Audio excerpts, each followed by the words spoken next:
Assalamualaikum warahmatullahi wabarakatuh. Alhamdulillah, selalu saja kita memuji Tuhan kita Allah subhanahu wa ta'ala, zat yang paling layak untuk disembah, dipatuhi, diyakini, dicintai, serta zat yang telah mengutus seluruh nabi-nabi dan rasul, dan juga yang telah menggantungkan segala nikmat yang dia berikan kepada kita dengan kalimat Alhamdulillah. Juga yang kedua, kita sanjatkan salam hormat kita, salawat dan taslim kepada manusia terbaik Nabi Muhammad SAW, sebagaimana Allah dan malaikatnya telah memberikan salam kepada beliau. Seperti biasa, Bapak Ibu sekalian, pada hari Jumat pagi, semoga Allah berkahi kita membahas kitab Nawaqidul Iman, atau diterjemahkan ke bahasa Indonesia, hal-hal yang membatalkan keislaman. Dan pada pagi ini kita masuk ke pembahasan ketiga yang membatalkan keislaman seseorang. Kata penulis, hal-hal yang membatalkan iman yang bersifat ucapan qauliyah, ucapan atau qauliyah dalam bahasa Arab, dalam tauhid ubudiyah atau uluhiyah. Benar itu bahasanya? Baik, pasal keempat dari bahasan yang ketiga tadi. Dan ini masih lanjutan dari yang lalu ya. Dan sudah saya jelaskan, tauhid ubudiyah atau tauhid uluhiyah adalah pengesaan Allah dari sisi penciptaannya, penghambaan kita. Makna la ilaha illallah, tidak ada Tuhan yang berhak disembah selain Allah. Kata-kata disembah di sini, sembah itu artinya dipatuhi, ditunduki, ya, ditakuti, dicintai. Itu makna daripada disembah. Jadi makna la ilaha illallah itu yang dimaksud dengan tauhid uluhiyah atau ubudiyah. Dan kita masuk ke pasal yang keempat, bahasannya hukum orang yang berdoa dan beristighatsah kepada selain Allah. Doa, Bapak Ibu sekalian, adalah ungkapan kebutuhan seorang hamba kepada Tuhannya Allah.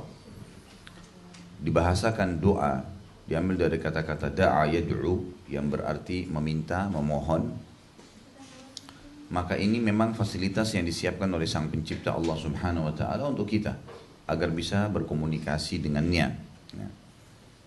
Tentu ada doa yang sifatnya mas'alah. Maksudnya mas'alah itu dalam bahasa Arab dikatakan doaul mas'alah.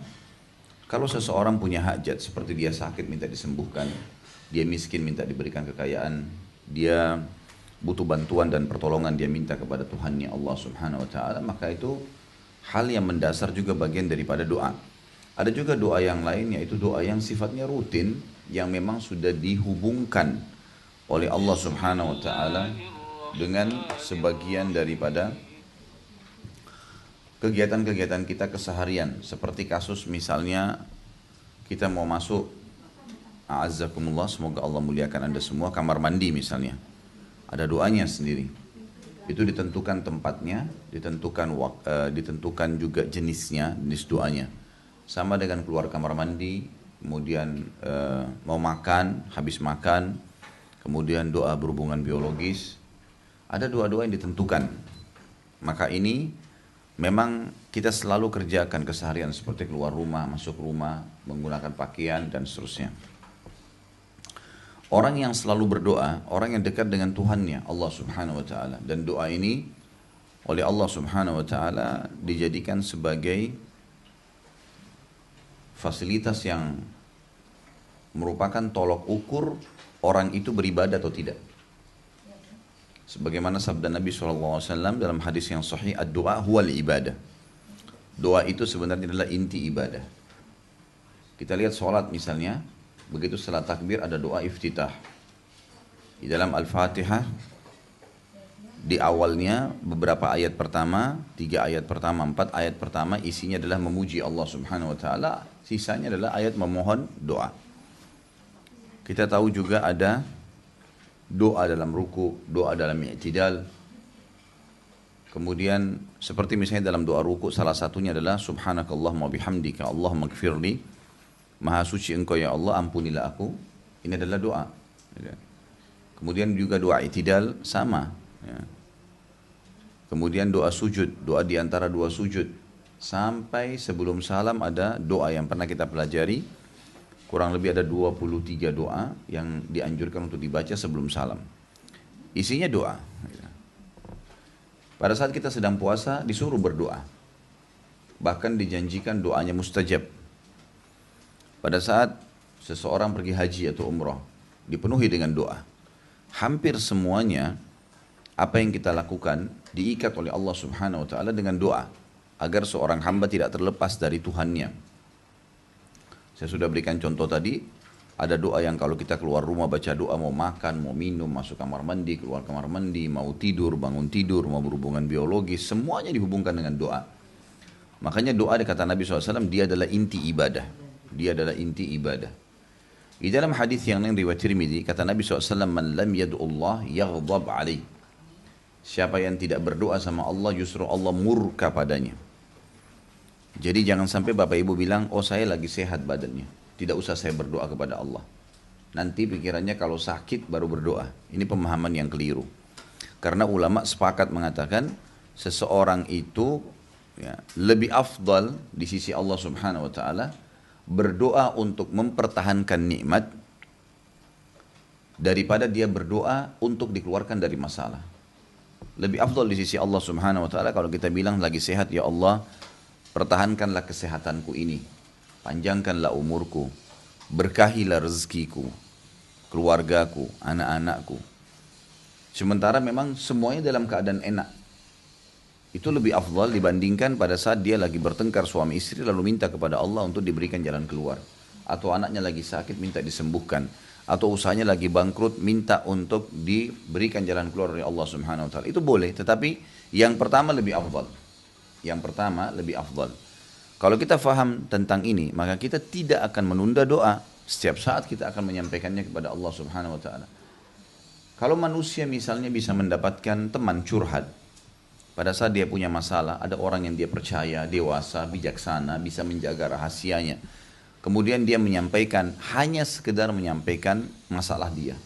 Lalu temannya cukup menjadi pendengar yang baik saja, sudah luar biasa dia rasa ketenangan jiwa. Bisa menampung apa yang sedang dia rasakan, sehingga dia juga bisa menuangkan pada orang yang dia percaya, itu sudah luar biasa.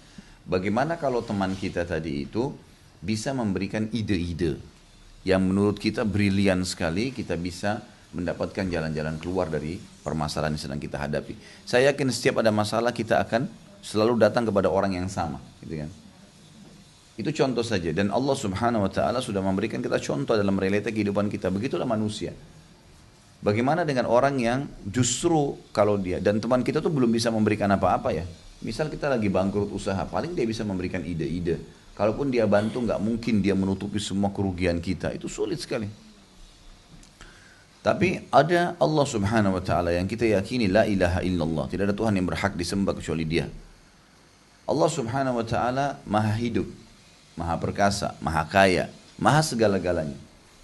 Dia Allah Subhanahu wa taala memberikan kesempatan kita untuk menyampaikan, dan Dia menjanjikan untuk menerimanya.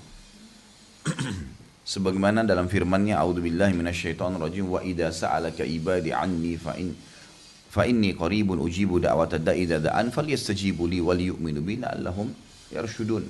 Ya. Hai Muhammad, kalau ditanyakan kepadamu oleh hamba-hambaku tentang aku, katakanlah aku sangat dekat. Saya atau aku akan menjawab semua permintaan-permintaan mereka, maka semestinya mereka hanya berdoa, memohon, curhat kepada saya dan beriman kepada saya, yakin dengan itu, ya, maka pasti mereka akan mendapatkan petunjuk. Mereka akan mendapatkan petunjuk. Jadi pahamilah Bapak Ibu sekalian, kalau doa itu bukan hanya kalau ada masalah, tetapi harusnya diucapkan kapan saja, gitu kan. Baik kita ada kebutuhan atau tidak.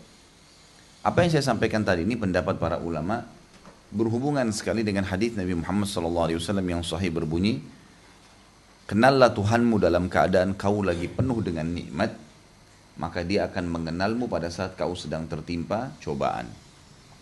Saya ulangi, kenalilah Tuhanmu, seringlah selalu bermunajat dengannya pada saat kamu sedang mendapatkan nikmat. Makanan lagi melimpah, alhamdulillah, ya Allah pertahankanlah nikmat ini. Badan lagi sehat, alhamdulillah, ya Allah pertahankanlah kesehatan ini. Sampai saya bertemu denganmu dan engkau ridho, ya Allah. Bagi ada pakaian, ada kendaraan, ada pasangan, ada anak-anak, semuanya lagi dalam keadaan baik, maka alhamdulillah, alhamdulillah. Dan kita tahu alhamdulillah kata rahasia bagaimana caranya supaya nikmat itu bertambah, ya, bertahan dan bertambah. Maka harus difahamin poin ini. Mungkin sederhana, sudah sering kita dengarkan, tapi aplikasi lapangannya nih. Makanya orang-orang kebanyakan bermunajat kepada Allah pada saat musibah sedang datang. Ini nggak salah. Tetapi semestinya sebelum musibah datang, dia sudah berdoa kepada Allah. Supaya Allah subhanahu wa ta'ala menjaganya. Kenalilah Tuhanmu pada saat kau sedang dalam keadaan nikmat, lagi tenang, lagi senang. Maka dia akan mengenalmu pada saat engkau sedang dalam cobaan. Doa ini memiliki syarat. Sebagaimana syarat untuk hilang lapar dalam kehidupan kita sehari-hari, makan. Syarat untuk hilangkan haus, minum. Syarat untuk hilangkan capek, istirahat. Syarat, kalau tidak dipenuhi syaratnya tidak bisa. Semua ibadah memiliki syarat. Ada syarat umum, ada syarat khusus. Syarat umumnya ibadah itu, mau sholat, mau puasa, mau zakat, mau haji, mau doa, mau zikir, ada dua syarat umumnya. Al-ikhlas wal mutaba'ah. Ikhlas hanya karena Allah subhanahu wa ta'ala, selalu hanya karena Allah, setulus mungkin. Karena kata Nabi SAW, Inna Allah la yakbalu min amalin illa ma kana khalisan liwajhi. Hadis sahih riwayat Abu Daud. Allah tidak akan menerima sebuah amalan sampai amal tersebut ikhlas karenanya, karena Allah subhanahu wa ta'ala. Yang kedua adalah mutaba'ah. Tentu untuk ikhlas saya sudah pernah juga kasih kata kuncinya ya. Untuk ikhlas itu Bapak Ibu cari lawannya dan hindari lawannya, insya Allah ikhlas. Lawannya ada dua ya, ada riya dan ada ujub. Riya itu menghiasi ibadah karena mau dipuji. Yang kedua ujub, berbangga-bangga. Saya sudah sekian tahun puasa, saya sudah sekian tahun haji, saya sudah sekian tahun bersedekah. Ini ujub. Ini kalau ada dua ini, riya dan ujub, akan hilang ikhlasnya. Makanya ini ditepis, dihilangkan, maka insya Allah akan ikhlas. Yang kedua mutaba'ah, mutaba'atun Nabi SAW, mengikuti Rasulullah SAW dalam segala hal. Dalam segala hal. Dari bangun tidur sampai tidur lagi, ciplak kehidupan beliau SAW. Maka ini akan ya, diterima amalnya, dan ini syarat umum semua ibadah. Kita sekarang bicara tentang syarat khusus. Maaf, tadi poin kedua mutaba'atun Nabi SAW, mengikuti Nabi SAW, perlu digarisbawahi ya. Mengerjakan apa yang diperintahkan, meninggalkan apa yang dilarang, dan tidak dicontohkan. Masuk dalam itu. Jadi jangan sampai kita fahami, oh kalau ya, perbuatan tersebut Nabi SAW larang, kita tinggalkan. Tapi kalau Nabi SAW tidak contohkan, nggak masalah. Enggak. Tidak dicontohkan juga termasuk melanggar. Seperti Bapak Ibu kerja di satu perusahaan, Bapak Ibu masuk ke dalam, sudah disetting oleh pemilik perusahaan bentuk skat-skat kantornya misalnya. Meja pegawai ini di sini, ya, dirutnya di sini, stafnya di sini, ya. Semua punya ruangan-ruangan khusus sendiri. Settingannya sudah ditaruh. Lalu datang seorang pegawai, diubah settingan tersebut tanpa sepengetahuan pimpinan perusahaan atau pemilik perusahaan. Atau dia datang membawa sebuah bunga yang menurut dia bagus, indah bunga itu. Lalu dia taruh di depan pintu masuk perusahaan. Pimpinan perusahaan tidak mau itu. Tapi dia niatnya baik, dia taruh bunga itu di situ. Menurut dia bagus, menurut dia pribadi. Tapi menurut pimpinan perusahaan tidak bagus. Dia pasang karpet merah misalnya. Perusahaannya temboknya atau dibuat sedemikian rupa mungkin warnanya biru atau coklat. Lalu dia datang, dia ngubah warna tersebut. Lalu dipasangin sama dia karpet merah, mungkin dia beli mahal. Walaupun mahal harganya, pimpinan perusahaan tidak mau. Dan dia harus patuh. Berarti sesuatu yang tidak diperintahkan, ya, keluar daripada peraturan-peraturan yang ada, juga sama masuk dalam pelanggaran. Makanya di sini mesti difahamin, kalau kita mengingatkan masalah bid'ah, perbuatan-perbuatan yang Nabi Muhammad SAW tidak contohkan, itu memang pelanggaran, harus dijauhi. Kemudian kita masuk ke syarat khusus. Syarat khusus dalam doa, Bapak Ibu sekalian, yang pertama, doa tidak bisa lepas dari masalah keikhlasan. Tadi syarat umum semua ibadah. Kita bicara khusus, dalam syarat khusus tetap poin nomor 1 ikhlas. Jadi Bapak Ibu berdoa memang karena Allah Subhanahu wa taala. Jangan karena dilihat oleh teman, jangan karena ingin dipuji. Yang kedua, menghadirkan hati dengan penuh keyakinan kalau Allah Azza wa Jalla mendengar. Ini tidak boleh lepas dari doa itu. Jadi kalau ada orang berdoa dengan tulus, ya Allah, dan dia yakin dia sedang komunikasi dengan Tuhannya Allah, maka itu merupakan syarat mutlak. Yang kedua setelah ikhlas akan diterima doa. Allah Subhanahu wa taala akan menilai ibadah seseorang dengan ketulusan hatinya.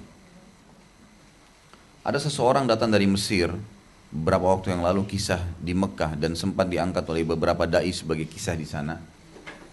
Subhanallah, dia di Mesir kena penyakit stroke seluruh badan, tidak bisa bergerak kecuali wajahnya.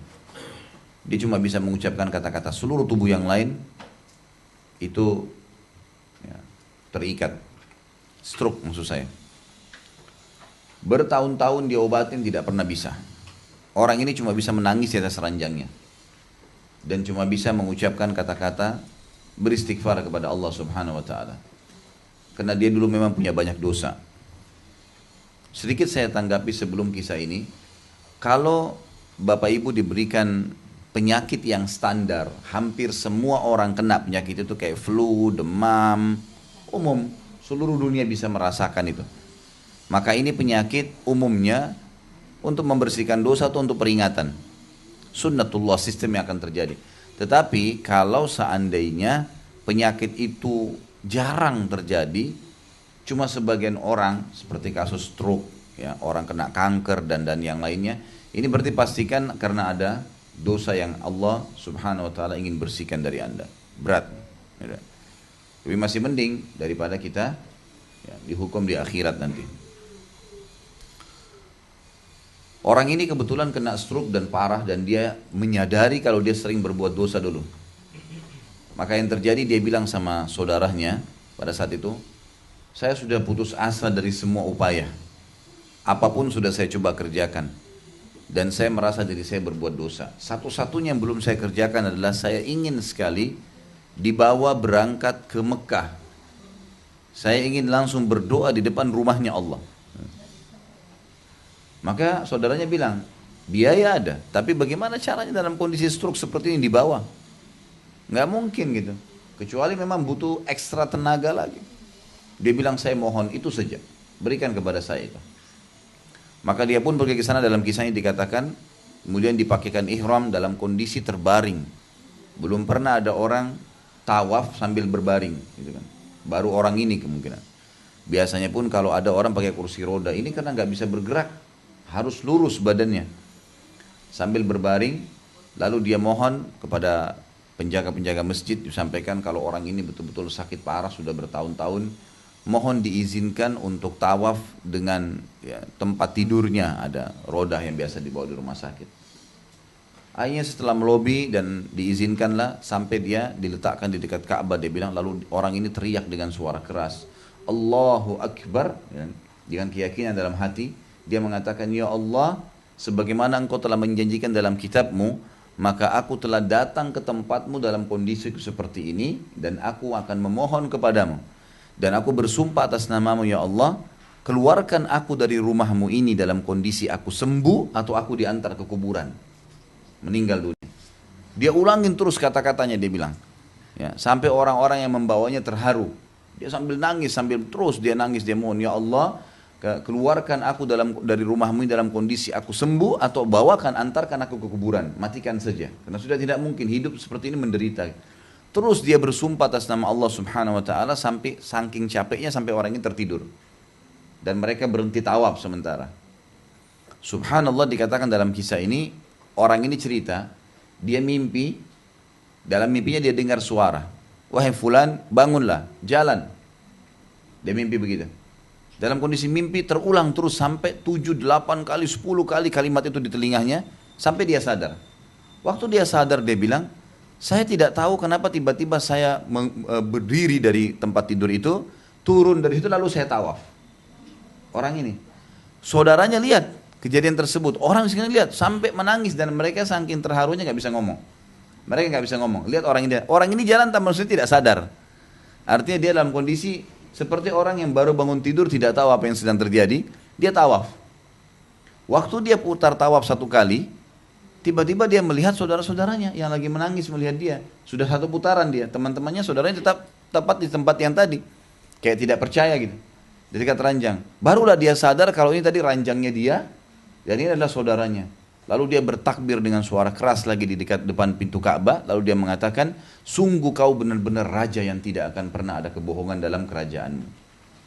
Tapi ini ulama menanggapi kisah dan dia juga ditanya kira-kira apa rahasianya pada saat itu Allah ijabah. Dia bilang saya setulus hati.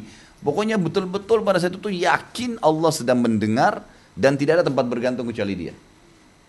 Makanya dalam hadis yang lain, Bapak Ibu sekalian, kalau ada anda bertanya kepada saya, Ustaz saya sudah sering berdoa tapi belum melihat ada hasilnya. Ikutin syarat-syarat ini. Termasuk dalam masalah menghadirkan hati dengan keyakinan ini, disebutkan dalam sebuah hadis yang sahih kata Nabi SAW, Inna Allah la yakbalu min qalbin, Inna Allah la yakbalu du'a min qalbil ghafil. Allah tidak akan menerima doa dari hati yang lalai. Nggak mungkin. Cuma sekedar rutinitas, cuma ngomong, ya, cuma sekedar ya kebetulan, mungkin siapa tahu Allah terima. Hanya begitu saja, maka ini pastikan tidak ada ijabah. Tapi insya Allah kalau dia yakinkan dengan hatinya, betul-betul dia hadirkan pikirannya, hatinya di situ dia sampaikan curhat benar sama Allah, maka itu adalah salah satu syarat diterimanya doa. Jadi yang pertama, ikhlas, tulus karena Allah SWT. Yang kedua, menghadirkan hati setulus mungkin kepada Allah Subhanahu wa taala. Saya sudah kasih contoh tadi bagaimana diijabah dan banyak sekali. Ya. Ada kejadian juga di Masjid Haram, ada seorang laki-laki anak muda umurnya sekitar 18 tahun, matanya rabun. Ya. Udah nggak bisa lihat, pakai kacamata tebal sekali dan dia matanya rabun. Udah nggak bisa saking rabunnya, dia cuma bisa lihat dalam jarak yang dekat sekali sampai waktu tawaf sama teman-temannya, itu dia menggunakan dipegang sama temannya. Ada 6-7 orang teman-temannya dia pegang. Terus saja sambil tawaf. Pas di tempat sa'i, dia rupanya sementara tawaf berdoa kepada Allah SWT minta agar disembuhkan matanya. Matanya ini sudah dari kecil, memang sudah begitu, nggak bisa melihat. Dari dia masih baru lahir, baru sudah bisa interaksi sama orang tuanya, itu sudah buram matanya sampai dia ya umur 18 tahun. Kemudian di tempat sa'i dia bilang sama teman yang sedang pegang, yang temani dia, tolong izinkan saya mampir sebentar dan berikan saya air zam-zam. Lalu dia minum air zam-zam, kemudian dia bilang, saya hadirkan setulus mungkin hati saya kepada Allah.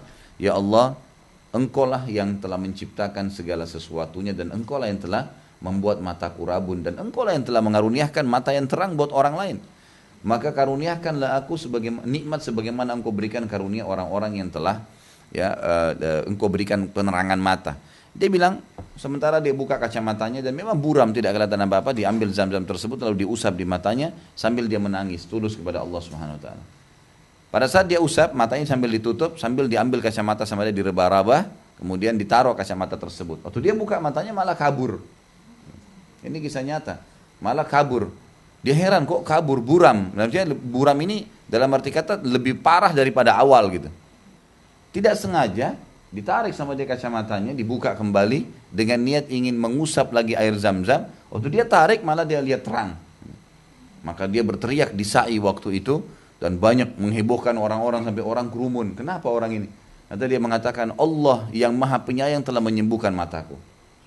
Jadi hanya butuh kehadiran hati, yakin di situ. Banyak doa tidak diterima karena masalah ini.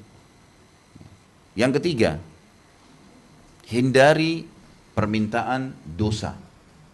Nggak boleh ada permintaan dosa. Ada orang mungkin minta rezeki atau minta kepada Allah diluaskan rezekinya, tapi dia pakai untuk berdosa, berzina, pakai untuk membunuh, pakai untuk menipu orang. Ini nggak boleh minta sesuatu yang haram. Kalau bahasa saya di ceramah di YouTube sudah dianggap tentang dahsyatnya doa, itu adalah permintaan yang haram, nggak boleh. Kemudian yang keempat, hindari semua makanan dan minuman serta pakaian yang haram. Kalau tadi permintaan haram ya, kalau ini Hindari semua makanan, pakaian, minuman yang haram. Ini sesuai dengan sabda Nabi SAW dalam hadis yang sahih. Ada seseorang yang rambutnya berantakan, bajunya kotor, tidak pakai alas kaki, susah hidupnya. Lalu dia mengatakan, ya Allah berikan, ya Allah ampuni. Tapi Allah tidak berikan dan ampuni karena makanannya, minumannya, pakaiannya haram. Makanya harus hati-hati sekali. Termasuk pemberian orang. Kalau kita tidak tahu sama sekali lain. Tetapi kalau kita tahu, berefek. Sedangkan tidak tahu saja kata para ulama bisa berefek. Tapi efeknya tidak seberat kalau kita tahu. Misal ada orang kasih kita makanan ternyata haram. Kita nggak tahu nih. Berefekkah itu? Sama dengan bapak ibu minum racun. Tapi tidak tahu kalau itu racun. Berefek nggak kira-kira? Efek. Nggak bisa nggak efek. Makanya Imam Nawawi rahimahullah, ini kisah tentang kehati-hatian saja. Imam Nawawi rahimahullah dalam salah satu kisah beliau disebutkan, pernah ada kambing tetangganya hilang. Hilang kambingnya. Dia tidak beli kambing dan tidak makan kambing selama 2 bulan sampai kambing itu ditemukan. Dia takut kalau dia beli di pasar ternyata kambing itu yang dicuri oleh pencuri, terus dipotong dijual. Saking hati-hatinya gitu. Dianya seperti itu. Ini bayangkan ya, kambing tetangga hilang, belum jelas. Kita subhanallah kadang-kadang masuk ke restoran jelas tidak ada halalnya. Masih kita paksain. Untuk apa ini? Gitu. Padahal sebenarnya rasa yang kita rasakan dari makanan hanya di ujung lidah saja. Untuk apa? Oh di sana enak, ya ujung lidah. Kalau sudah masuk ke tenggorokan, kita udah nggak bisa bedain lagi. Allah dengan secara alami mengelola di tubuh kita mana yang jadi nutrisi, yang mana jadi kotoran kita. Gitu kan. Lalu untuk apa? Jadi hati-hati karena ini penyebabnya adalah tidak bisa connect ke langit, nggak bisa nih. Minta apa-apa salah. Maksud saya ini ditolak, gitu kan? Nggak bisa. Hanya kena makanan, minuman dan pakaian yang haram. Maka murnikan, harusnya dimurnikan. Jangan dianggap remeh. Gitu. Kita juga tentu tidak punya kewajiban dalam Islam, sebagaimana kata para ulama bertanya, maaf ini uangnya halal atau tidak? Kalau orang mau kasih kepada kita tidak. Tapi kita secara global, kalau kita tahu memang pekerjaannya orang ini dasarnya haram, ya, jangan terima. Dan bukan aib dalam Islam mengatakan maaf ya, saya bukan nyombong diri, tapi saya tidak bisa terima karena memang setahu saya kamu pendapatannya kan dari riba ya, kamu kan dari zina ya, jadi saya tidak bisa makan. Ya, tidak apa-apa dibahasakan, mungkin jadi dakwah buat dia, gitu kan? Karena ini berbahaya, berpengaruh kepada hubungan kita dengan Allah Subhanahu Wa Taala. Ini bahaya sekali kalau doa. Ya. Kemudian yang selanjutnya, yang keberapa ini? Yang kelima itu, ya. Ingkar mungkar, amar ma'ruf nahi mungkar. Ini syarat juga diterimanya doa. Amar ma'ruf nahi mungkar. Sebaliknya kalau bapak ibu tidak amar ma'ruf nahi mungkar, tidak diijabah doanya. Ini ada hadisnya, hadis Bukhari.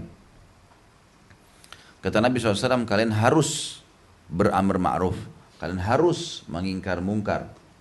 Atau Allah Subhanahu Wa Taala akan menghantamkan hati kalian satu sama yang lain sehingga terjadi perselisihan. Sampai seseorang yang terbaik pun diantara kalian berdoa tidak diijabah. Orang yang paling soleh pun berdoa sudah nggak diijabah. Pengaruhnya besar sekali. Jadi Bapak Ibu sekalian, ingkar mungkar tentu ada babnya khusus. Kita disuruh menyuruh kepada kebaikan, amar ma'ruf namanya, dan nahi mungkar, melarang kemungkaran. Ini yang kelihatan depan mata. Kalau kita lihat ada seseorang jelas tidak sholat dan kita tahu itu wajib kita ingkari. Tapi kalau kita tidak tahu, maka tidak ada kewajiban kita. Sudah pernah saya kasih contoh ini, keluar dari masjid kemudian kita pegang tangan seseorang, kamu udah sholat atau belum? Itu nggak ada dalam Islam. Tetapi kalau kelihatan depan mata harus kita ungkiri. Nggak boleh diam, nggak boleh, sudahlah dia, terserah dia, bebas-bebas saja. Nggak boleh. Tidak boleh, harus kita ingatkan. Harus kita ingatkan. Minimal dengan hati. Sebagaimana sabda Nabi SAW, siapa yang lihat kemungkaran, kata-kata lihat berarti dia lihat dengan mata kepalanya. Maka dia harus mengubah dengan tangannya, power yang dia miliki. Seperti orang tua pada anak misalnya, atasan pada bawahan, gitu kan. Suami pada istrinya, ini dia bisa ingkar mungkar, dia berhentiin. Ya, harus dia berhentiin, nggak boleh. Ya. Kalau dia tidak bisa dengan tangannya, maka dengan lisannya nasihati. Kalau tidak bisa, maka dengan hatinya, dan itu selemah-lemah iman. Kita lewat misalnya dari rumah tadi, Bapak Ibu kesini, ke taklim ini, Kemudian berapa banyak muslim yang tidak pakai jilbab. Itu kita mestinya ingkar mungkar. Mestinya kita mengatakan, ya Allah berikanlah mereka hidayah. Mestinya. Kalau enggak kita tanggung jawab. Karena tidak ada celah lagi. Harus minimal dengan hati. Saya pun melakukan hal yang sama. Artinya dengan memahami hadis ini, maka setiap kali saya jalan, kalau saya terlintas ya, kan kita lihat. Kalau kita enggak lihat, enggak. Kita lihat, minta kepada Allah Subhanahu wa taala agar kita bisa mendapatkan pahala. Karena selain kita berdoa agar mereka diperbaiki oleh Allah, kita juga sebenarnya menjadikan sebagai ibadah tuh. Karena itu ibadah. Jadi kalau saya biasa melihat ada laki-laki misalnya boncengan sama perempuan yang tidak pakai jilbab. Tentu sepintas mereka lewat, maka yang saya lakukan adalah saya sambil ya berdoa kepada Allah Subhanahu wa taala, ya Allah berikanlah hidayah wanita ini, dan semua yang seperti itu di seluruh muka bumi ini. Kita berdoa kepada Allah, sudah ingkar mungkar dalam hati, gitu kan? Maka itu satu hal yang positif. Kalau Allah Subhanahu wa taala dengan kemahamurahannya memberikan hidayah, maka kita akan dapat pahala semenjak dia memperbaiki kesalahan-kesalahannya.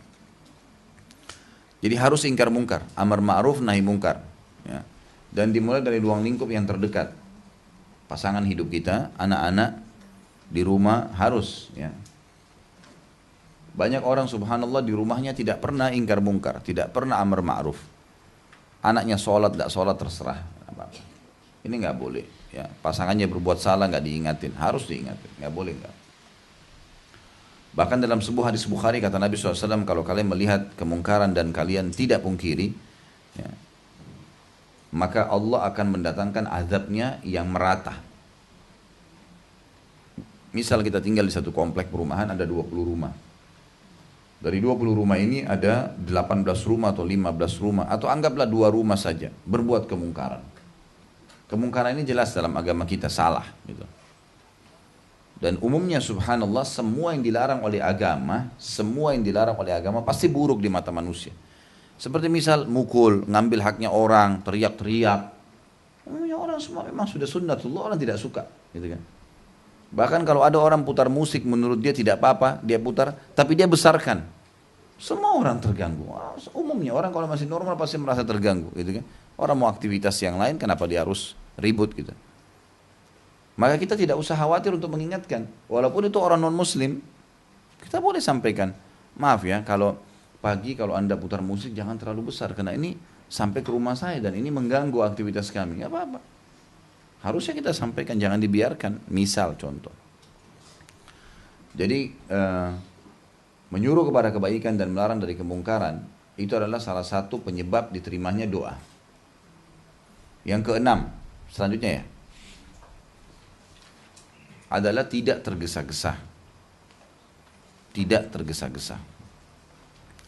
Sebagaimana sabda Nabi SAW dalam hadis Bukhari, riwayat Imam Bukhari Muslim, yustajabu li ahadikum malam ya'jal. Akan diterima doa seseorang di antara kalian selama dia tidak tergesa-gesa. Para sahabat berkata, wa kaifa ya'jal ya Rasulullah? Bagaimana cirinya tuh orang yang tergesa-gesa? Kata Nabi SAW, yaqulu da'autu walam yustajabu li fatarakat du'a. Dia bilang saya sudah berdoa tapi belum melihat hasilnya, lalu kemudian dia tinggalkan doa. Setiap bapak ibu sudah mengucapkan ya Allah, itu kata ulama sebenarnya itu garis startnya. Setiap kali kita sudah start dalam sebuah ibadah, itu ada garis finish. Seperti orang kalau sholat mulai takbir akan ada sempurnanya sampai salam. Jangan berhenti tengah jalan, berarti nggak dapat sholatnya kan. Orang puasa startnya dari subuh, azan subuh sampai azan maghrib. Ada orang setengah jam sebelum maghrib berhenti. Diterima nggak puasanya?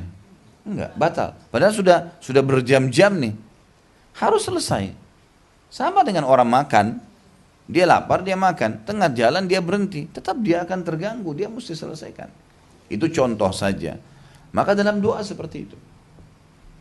Kata para ulama, tidak ada orang yang berdoa sebagaimana hadis Bukhari yang lain, hadis sahih. Kata Nabi SAW, tidak ada seorang muslim pun di muka bumi yang berdoa kecuali Allah akan ijabah. Allah akan kasih. Tapi ada waktunya. Lalu kata Nabi SAW, dan hasilnya melalui 3 tahapan. Yang pertama adalah Allah berikan langsung. Sakit, Allah sembuhkan. Minta rezeki, Allah bukakan. Minta jodoh, Allah mudahkan, gitu kan. Dan jawaban doa datang dalam bentuk Sinyal. Sinyal. Jadi misal Allah mau sembuhkan, maka tiba-tiba kita ngobrol sama seseorang, lalu dia tunjukkan kita ke dokter yang cocok, resep sama dokter, nasihat dokternya cocok, konsultasi sama resepnya, kita sembuh. Tentu itu bukan dokter dan resep yang menyembuhkan, tapi Allah Subhanahu Wa Taala. Minta rezeki, Allah mudahkan, ada orang tawarkan kerjasama, ada orang tawarkan kerjaan dan seterusnya, seperti itulah. Kata Nabi SAW, diberikan langsung. Yang kedua, yusraf an husu, Allah hilangkan keburukan yang akan menimpa dia. Jadi doa itu tidak selamanya diberikan langsung seperti itu. Allah sebagai pencipta lebih tahu. Seperti kalau kita, tanda kutip ya, ini jangan disamakan, tidak sama dengan Allah SWT. Tapi saya kasih contoh rasional manusiawi yang bisa difahami. Kata Ibnu Qayyim rahimahullah, ibaratnya seorang hamba dengan Tuhannya seperti seorang anak dengan orang tuanya. Pada saat orang tuanya masih nolak untuk memberikan, dipastikan si anak akan terus berusaha merengek dan meminta.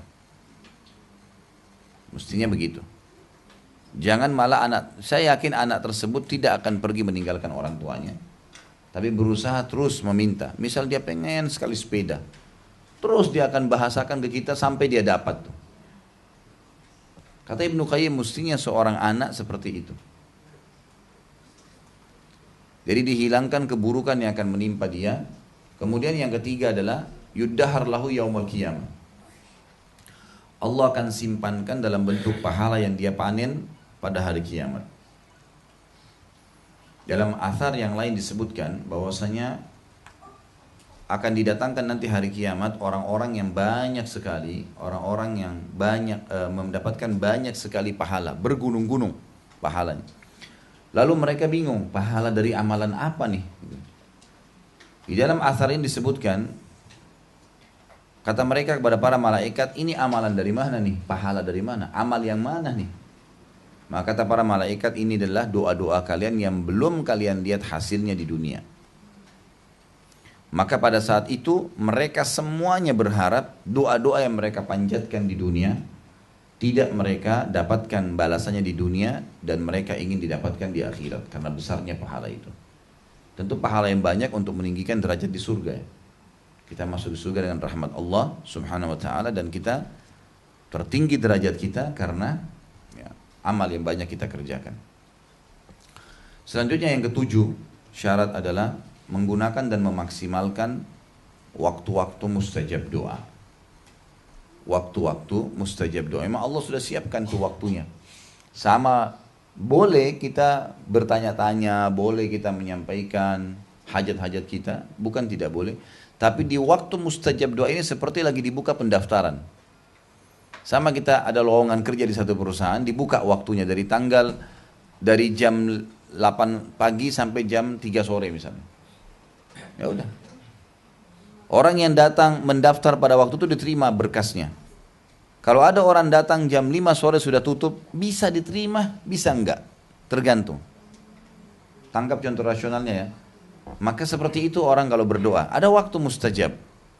Waktu mustajab yang pertama adalah sepertiga malam.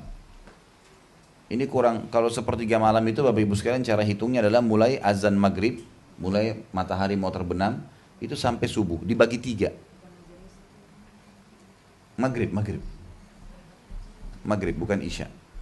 Mulai maghrib. Makanya orang kalau lihat bulan di awal Ramadan itu setelah maghrib. Mulai maghrib, misal kita hitung jam 6 sore. Jam 6 sampai jam 12 berarti 6 jam. Jam 12 sampai jam 5 misalnya 5 jam. Berarti 11 jam. Ya, malam itu 11 jam misalnya. Sebenarnya sih kalau lebih tepatnya 12 jam. Kan 12 jam malam, 12 jam siang kan gitu. Kalau 12 jam kita ambil malam misalnya dibagi 3. Berarti berapa?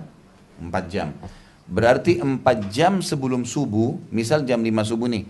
Mulai jam 1 itu sepertiga malam. Itu sampai subuh, waktu mustajab doa. Maaf, bukan begitu. Dari malam, dari jam maghrib sampai jam 5. 12 jam, betul 4 jam berarti. Jadi 4 jam sebelumnya, itu waktu mustajab doa. Jadi mulai jam 1 sampai jam, misalnya kalau subuh jam 5 berarti dia mulai jam jam 1. Intinya malam dibagi 3. Itu waktu mustajab yang pertama. Ini sesuai dengan hadis Nabi SAW riwayat Bukhari. Kalau tertinggal sepertiga malam, Allah Azza wa Jalla turun ke langit bumi dan menanyakan kepada para malaikatnya, apakah ada yang meminta saya beri, apakah ada yang ada yang punya hajat saya penuhi, apakah ada yang bertobat saya ampuni. Yang kedua antara azan dan iqamah. Setiap azan dan iqamah, kata Nabi SAW dalam hadis sahih riwayat Imam Ahmad, antara azan dan iqamah doa tidak tertolak.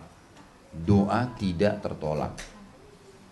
Makanya kalau ada teman-teman sini pengurus masjid, maka semestinya atau teman-teman juga yang mendengarkan ceramah kita ini, semestinya memang memberikan durasi waktu 10 menit, 15 menit. Jadi orang yang datang sempat sholat, qobliyah, sempat berdoa. Karena ini waktu mustajab, ini waktu mahal ini.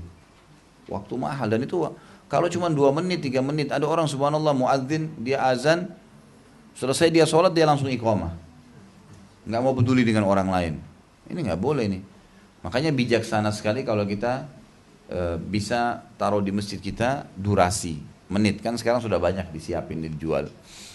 Kita taruh durasi itu ya 7 menit, 10 menit gitu ya, 15 menit. Di dekat rumah saya sudah kita sepakatin itu 12 sampai 15 menit biasanya, terutama subuh diberikan kesempatan gitu ya. Kalau di Masjid Haram memang minimal 15 biasanya, 15 sampai 20 menit ya, 25 menit biasanya. Kadang-kadang malah sampai 30 menit. Kalau Masjid Nabawi yang agak panjang. Nah ini waktu yang mustajab, ini waktu mahal nih. Setengah jam aja sebenarnya kecil itu, pendek, gitu kan? Sangat pendek untuk menyampaikan semua hajat kita. Bayangkan ya, mestinya panjang gitu kan. Bagi orang yang sudah selesai sholat qobliyah, duduklah berdoa, baca Al-Quran, banyak yang bisa dilakukan gitu. Tidak usah buru-buru. Termasuk nggak usah kasih dukungan untuk diiqamahkan sholat seperti orang bolak-balik ke belakang. Lihat ke orang lain. Maksimalin waktu. Berdoa kepada Allah SWT. Yang ketiga, musafir. Musafir siapapun yang keluar dari kotanya, kemudian dalam pandangan masyarakat sudah jarak jauh, jarak safar, maka dihitung safar. Semua musafir doanya mustajab. Tentu ini syarat nih, tadi yang saya sebutin semua sampai 7 poin. Ini satu sama yang berentetan ya. Walaupun dia musafir tapi tidak ikhlas, nggak diterima. Dia musafir tapi tidak yakin doanya, nggak diterima. Dia musafir tapi orangnya, makanan, minumannya, pakaiannya haram, nggak diterima. Dia musafir tapi dia meminta yang haram, tidak diterima. Dia musafir tapi buru-buru, tergesa-gesa, gitu kan? Yang tadi saya sudah jelaskan salah satu syaratnya. Dia mengatakan saya sudah berdoa tapi belum ada hasil, lalu dia tinggalkan doa. Padahal ada, tadi saya bilang perkataan para ulama, kalau orang sudah mengatakan ya Allah, itu garis start, ada garis finishnya itu, tinggal sabar aja. Tunggu sampai terakhir.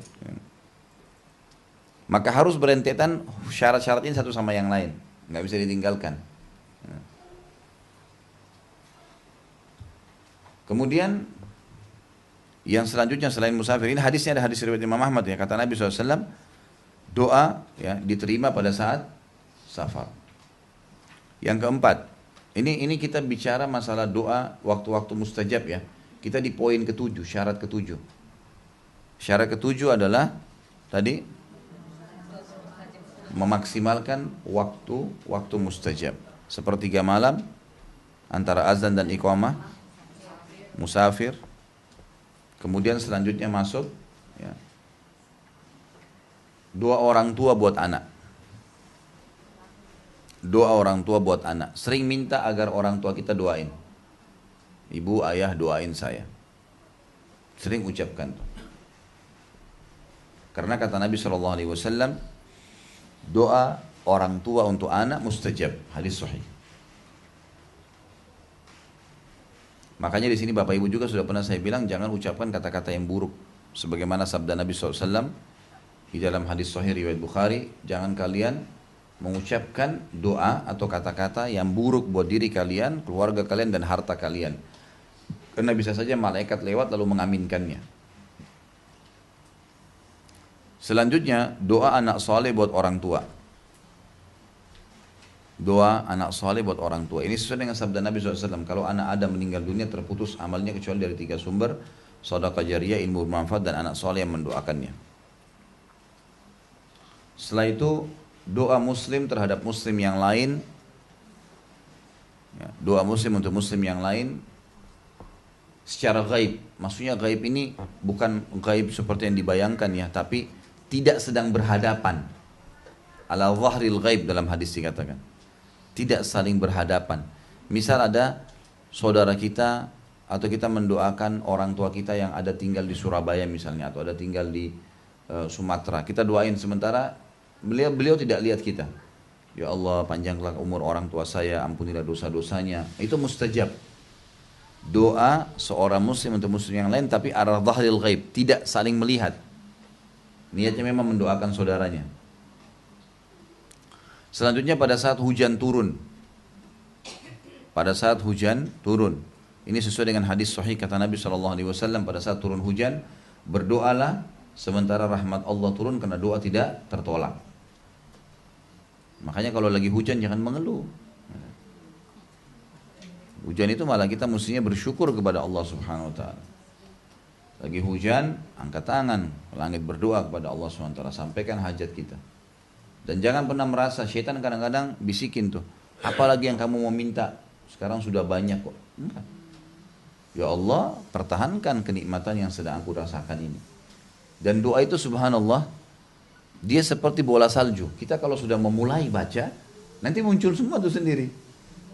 Makanya syaitan menghadang awalnya. Sama kalau kita mau sholat tuh, sama syaitan diberatin. Tapi begitu kita bangun sholat, udah jalan. Sama kalau kita mau baca Quran, awalnya menyentuh Quran, begitu kita sudah ambil baca, asyik juga tuh. Itu berjalan. Makanya dimulai. Gitu. Kemudian termasuk doa-doa mustajab selain hujan turun adalah di kancah peperangan. Pada saat perang berkecamuk di medan jihad.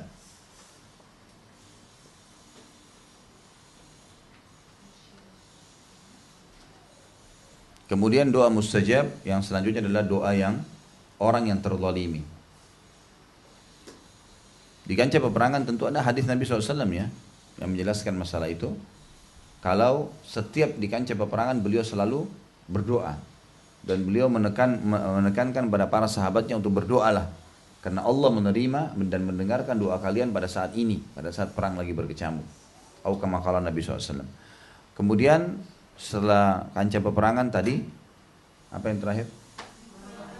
Orang yang terzalim. Ini hadisnya ada, sabda Nabi SAW kepada Muadz bin Jabal dalam hadis Bukhari pada saat mengutus beliau menjadi dai ke sana. Hati-hatilah engkau menyentuh harta-harta mereka. Dan artinya kalaupun harus ada harta yang mereka keluarkan, zakat malnya, hal-hal yang tidak boleh orang memanipulasi data kemudian mengambil sesuatu. Karena orang yang terzalimi tidak ada hijab antara dia dengan Allah Subhanahu wa taala. Dan kata para ulama, satu-satunya doa orang kafir yang bisa diijabah adalah orang yang terzalimi. Inilah syarat yang ketujuh tentang masalah doa itu. Tentu ada hal-hal yang membatalkan doa. Seperti misalnya tadi 7 syarat itu ada salah satu tidak terpenuhi. Kecuali syarat ketujuh, gitu kan? Karena bisa saja orang itu mungkin berdoa sementara dia melihat ada orang lain lagi sakit misalnya. Seperti ada hadis Nabi SAW yang berbunyi, siapa yang melihat sesuatu kekurangan pada diri orang lain yang tidak ada padanya, maka sebaiknya dia mengucapkan, ada doa, Alhamdulillahilladzi afani mimma btala bihi. Segala puji bagi Allah Subhanahu wa taala yang telah menyelamatkan saya dari orang ini, wa faddalani ala katsirin mimma khalaqa tafdila. Dan telah mendahulukan saya dengan kelebihan-kelebihan yang banyak. Jadi jelas ya, ini doa tapi tidak dikatakan oleh para ulama dia mustajab seketika. Dia mustajab seketika, tapi dia doa yang sifatnya datang pada saat dibutuhkan, gitu kan. Baik, ada hal-hal yang membatalkan selain daripada 7 syarat tadi. Doa itu seperti orang tiba-tiba kafir, murtad dari agama. Ini langsung tertolak. Ini sesuai dengan hadis Bukhari, di mana Nabi SAW bersabda pada saat 3 orang pendeta Yahudi lewat dan mengatakan Assalamu alaikum. Assam artinya kematian buat kalian. Maka Aisyah sempat marah dan mengatakan radhiyallahu anha, Assam buat kalian, gitu. Sambil emosi marah. Dan Nabi SAW mengatakan waalaikum, jawabannya begitu. Lalu Aisyah mengatakan, kata Nabi SAW, wahai Aisyah tenanglah. Kata Aisyah, ya Rasulullah, tidakkah anda mendengar apa yang mereka katakan? Kata Nabi SAW, tidakkah kau dengar apa yang sudah saya ucapkan? Artinya mereka mengatakan assalamualaikum, kematian buat kalian. Saya sudah jawab waalaikum, dan untuk kalian, gitu kan. Tidak usah repot-repot, tidak usah marah-marah, gitu. Kata Nabi SAW dalam penutupan hadis, ketahuilah wahai Aisyah, doa kita kepada Allah untuk mereka diijabah, dan doa mereka kepada Allah untuk kita tidak diterima. Maknanya doa orang kafir tidak akan diterima oleh Allah, nggak akan diterima oleh Allah SWT. Sebaik apapun dia, sebanyak apapun yang dia sedekahkan, tidak akan diterima oleh Allah SWT, karena syaratnya harus ada muslimnya, gitu. Itu tadi kita bicara syarat-syarat itu, ya kita bicara orang muslim, karena orang muslim tidak diterima. Secara otomatis doanya tidak diijabah, kecuali dia dalam keadaan terzalimi, gitu ya. Kita akan masuk adanya hal yang membatalkan keislaman dalam doa. Seperti misalnya orang mengalihkan doa itu kepada selain Allah. Contoh orang berdoa pada syaitan, batu yang dianggap keramat, pohon yang dianggap keramat. Dialihkan doa ini kepada makhluk, maka dia bisa membatalkan keislamannya. Karena doa ini adalah inti daripada ibadah, tidak boleh dialihkan kepada selain Allah. Kalau tadi baru saya jelaskan, ada yang tiba-tiba membuat doa tidak diterima kalau orang itu tiba-tiba murtad atau dia dalam kondisi kafir, tidak diterima sama Allah. Ada doa, dia lakukan doa, tapi membatalkan keislaman dia malah. Bukan hanya sekedar tidak diijabah, kalau dia berdoa kepada selain Allah Subhanahu wa ta'ala. Dan sebenarnya panjang lebar tadi saya jelaskan itu, yang kita ingin titik beratkan justru poin terakhir. Dari masalah doa, ada yang bisa membatalkan keislaman seseorang. Dan ini masuk dalam bahasan tadi kita, pembahasan yang ketiga, masalah pembatalan keislaman dari sisi kauliyah, perkataan atau ucapan yang diucapkan dari tauhid ubudiyah atau tauhid, ya, uluhiyah. Dan tauhid uluhiyah sudah saya jelaskan juga pada awal pertemuan kita yang lalu, bahwasanya dia pengesaan Allah dari sisi penyembahan. Saya akan bacakan tulisan penulis. Keempat, kata beliau, pasal keempat, hukum orang yang berdoa dan beristighatha kepada selain Allah. Istighatha itu meminta pertolongan. Jika telah tetap bahwa doa adalah ibadah yang merupakan ibadah yang paling agung, ketaatan yang paling mulia, dan bahwa ia wajib diberikan hanya kepada Allah Ta'ala semata, tidak ada sekutu baginya, maka barang siapa berdoa atau beristighatha atau memohon pertolongan atau memohon perlindungan, ya, kepada selain Allah Ta'ala dalam perkara di mana yang mampu melakukannya hanyalah Allah SWT, maka dia telah kafir, keluar dari agama, baik selain Allah tersebut adalah seorang nabi, wali, malaikat, jin atau makhluk lainnya. Sebagaimana Allah berfirman di dalam Al-Quran dalam surah Yunus ayat 106 sampai 107. Surah Yunus ayat 106 sampai 107.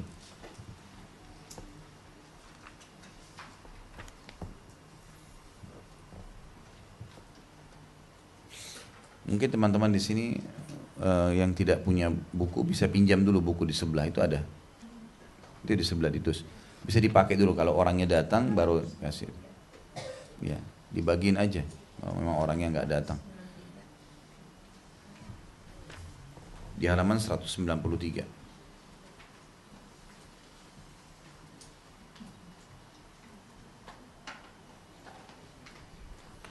Saya bacakan ayatnya, Yunus 106 sampai 107. A'udzubillahi minasyaitonirrajim. Bismillahirrahmanirrahim.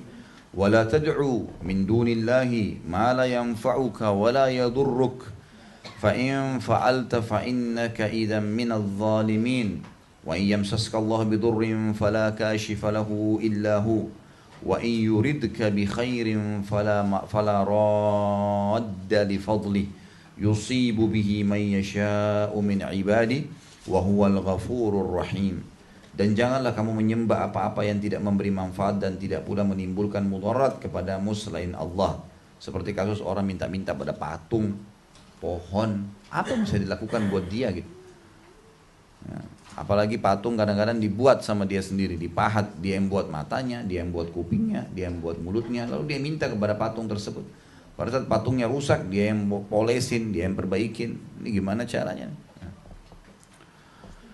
Sebab jika kamu lakukan itu, menyembah, berdoa, memohon pertolongan kepada selain Allah, maka sungguhnya kamu kalau begitu termasuk orang-orang yang zalim. Zalim artinya orang yang menyusahkan dirinya sendiri. Kalau orang zalim, berarti dia menyusahkan dirinya sendiri. Jika Allah menimpahkan sesuatu kemudaratan kepadamu, maka tidak ada yang dapat menghilangkannya kecuali Dia. Dan jika Allah menghendaki kebaikan bagi kamu, maka tidak ada yang dapat menolak karunia-Nya. Ini poin yang luar biasa, ini pengisahan kepada Allah. Tidak akan pernah ada yang menyentuh kita kalau Allah tidak ingin kita tersentuh dengan sesuatu itu. Dan kalau Allah ingin memberikan sesuatu pada kita, tidak akan pernah ada siapapun yang bisa menahannya. Karunia Allah subhanahu wa ta'ala. Masih ingat pernah saya sampaikan statement Ibnu Qayyim yang sangat luar biasa. Beliau mengatakan saya selalu senang dan tenang dalam kehidupan dunia ini karena dua hal. Yang pertama, saya selalu senang dan tenang karena ajal saya sudah ditentukan oleh Allah, tidak akan bertambah sesaat dan tidak akan berkurang sesaat. 69. Waktunya pagi hari jam 8 pagi, pagi hari tidak akan lebih 1 detik.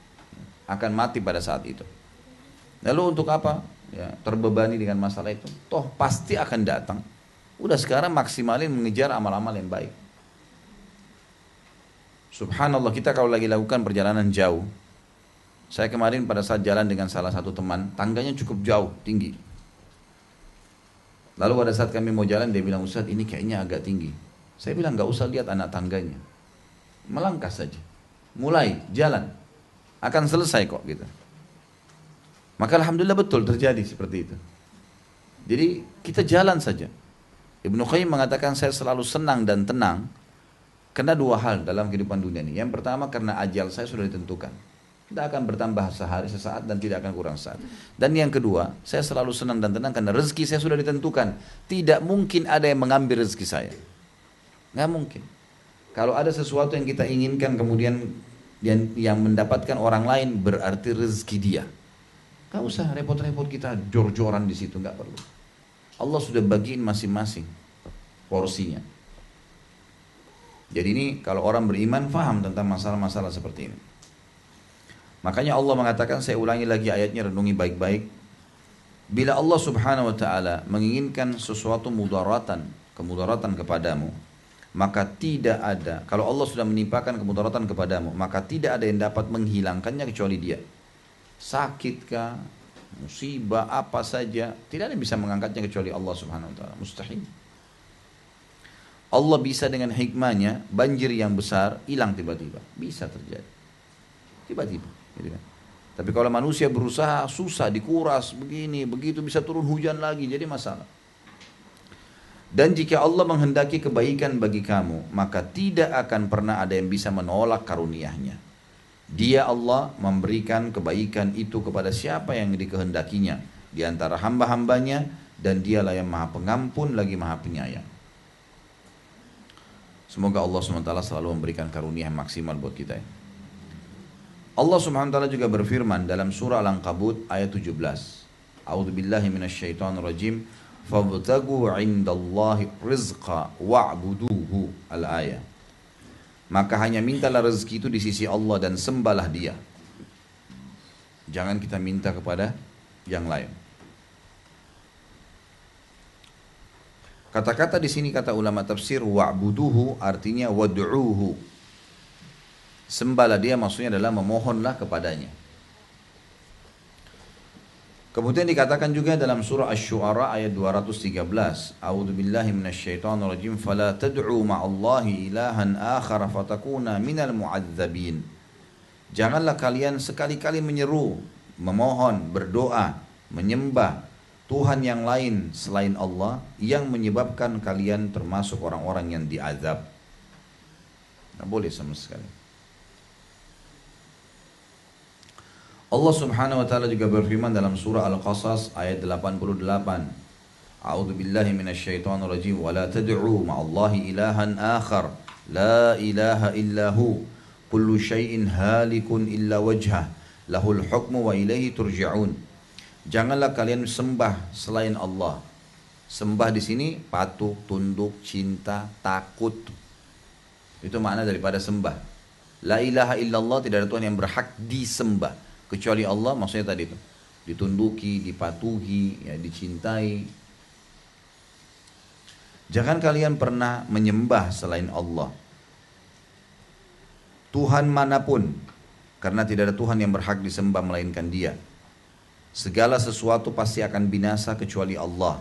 Baginya lah segala penentuan dan keputusan, dan hanya kepadanya lah kalian akan dikembalikan.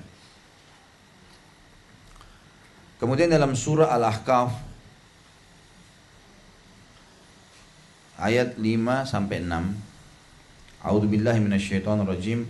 وَمَنْ أَضَلُّ مِمَّنْ يَدْعُو مِنْ دُونِ اللَّهِ مَنْ لَا يَسْتَجِيبُ لَهُ إِلَى يَوْمِ الْقِيَامَةِ وَهُمْ عَنْ دُعَائِهِمْ غَافِلُونَ وَإِذَا حُشِرَ النَّاسُ كَانُوا لَهُمْ أَعْدَاءً وَكَانُوا بِعِبَادَتِهِمْ كَافِرِينَ. Dan siapakah yang lebih sesat daripada orang yang menyembah sembahan-sembahan selain Allah, yang tiada dapat memperkenankan doa mereka sampai hari kiamat, dan mereka lalai dari memperhatikan doa mereka. Artinya orang kalau datang ke kuburan, ke patung, ke pohon, lalu dia sampaikan, tolonglah bantu saya wahai dewa ini, berikanlah saya, dan seterusnya.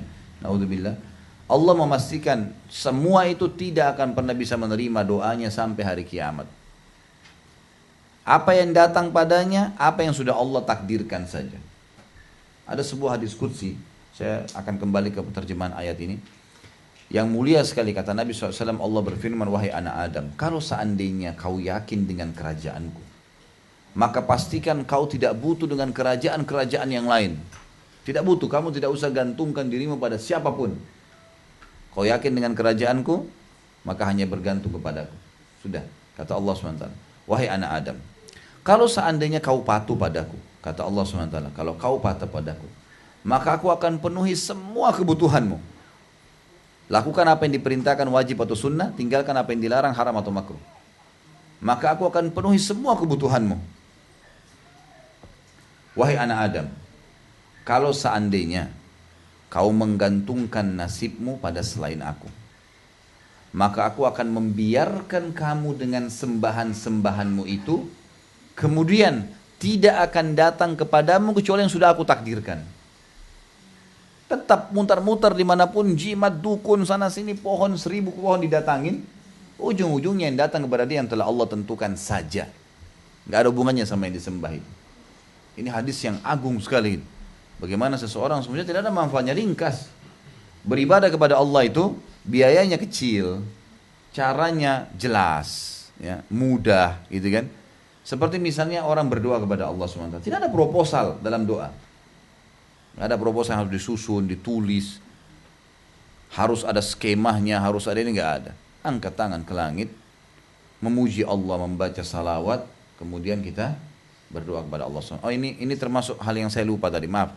Ada syarat dari 7 tadi, yang syarat ada satu lagi, dan itu masuk di syarat yang ketiga. Jadi setelah ikhlas, setelah yakin, masuk syarat yang ketiga, memuji Allah dan membaca salawat kepada Nabi SAW. Ini poin ketiga. Jadi ada 8 syarat khusus untuk doa diterima. Jadi tadi yang pertama ikhlas, yang kedua hatinya yakin. Tadi yang ketiga kan kita langsung masuk ke hindari permintaan yang haram. Nah ini dipindahkan ke poin keempat. Poin ketiga membaca tahmid, puji-pujian kepada Allah dan juga salawat kepada Nabi Muhammad SAW. Memuji Allah Subhanahu Wa Taala dan membaca salawat kepada Nabi SAW. Seperti misal ini contohnya dalil hadis Bukhari ya. Pernah ada sahabat Nabi masuk ke masjid. Begitu masuk tiba-tiba angkat tangan ke langit lalu mengatakan Alhamdulillah, langsung dia mengatakan Allahumma gfirli. Ya Allah ampunilah saya. Tiba-tiba kata Nabi SAW, istajala hadza. Orang ini buru-buru sekali. Semestinya dia memuji Allah dulu, membacakan salawat untukku, barulah dia menyampaikan hajatnya. Di dalam hadis yang lain kata Nabi SAW, ya, semua doa yang tidak membaca salawat kepadaku akan dihijab oleh Allah.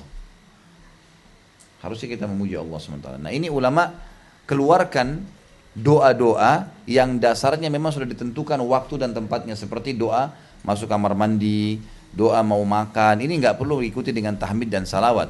Tapi ini yang kita masukkan adalah doa masalah. Doa punya hajat yang kita mau sampaikan kepada Allah SWT, kita mulai dengan tahmid dan salawat. Tapi kalau misalnya doa-doa seperti doa iftitah dalam sholat, doa di antara dua sujud, kan ada Rabbi ghafirli warhamni wajburni, itu kan semua ada. Itu nggak perlu dimulai dengan tahmid dan salawat. Karena sudah ditentukan waktunya, gitu kan, dan jenisnya.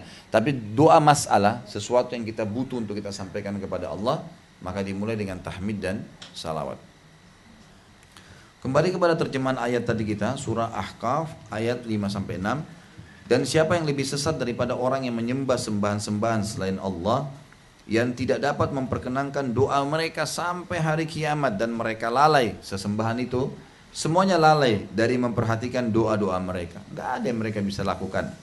Dan apabila manusia dikumpulkan pada hari kiamat, niscaya sembahan-sembahan itu menjadi musuh mereka dan mengingkari pemujaan-pemujaan mereka. Ini kata ulama tafsir, hari kiamat semua patung, semua kuburan, semua pohon yang pernah disembah oleh manusia akan didatangkan oleh Allah hari kiamat dan disuruh oleh Allah berbicara. Lalu mereka akan mengatakan, kami ya tidak mau kalian sembah. Kenapa kalian sembah kami? Dipungkiri sendiri. Ini makna tafsir dari firman Allah Subhanahu Wa Taala tadi.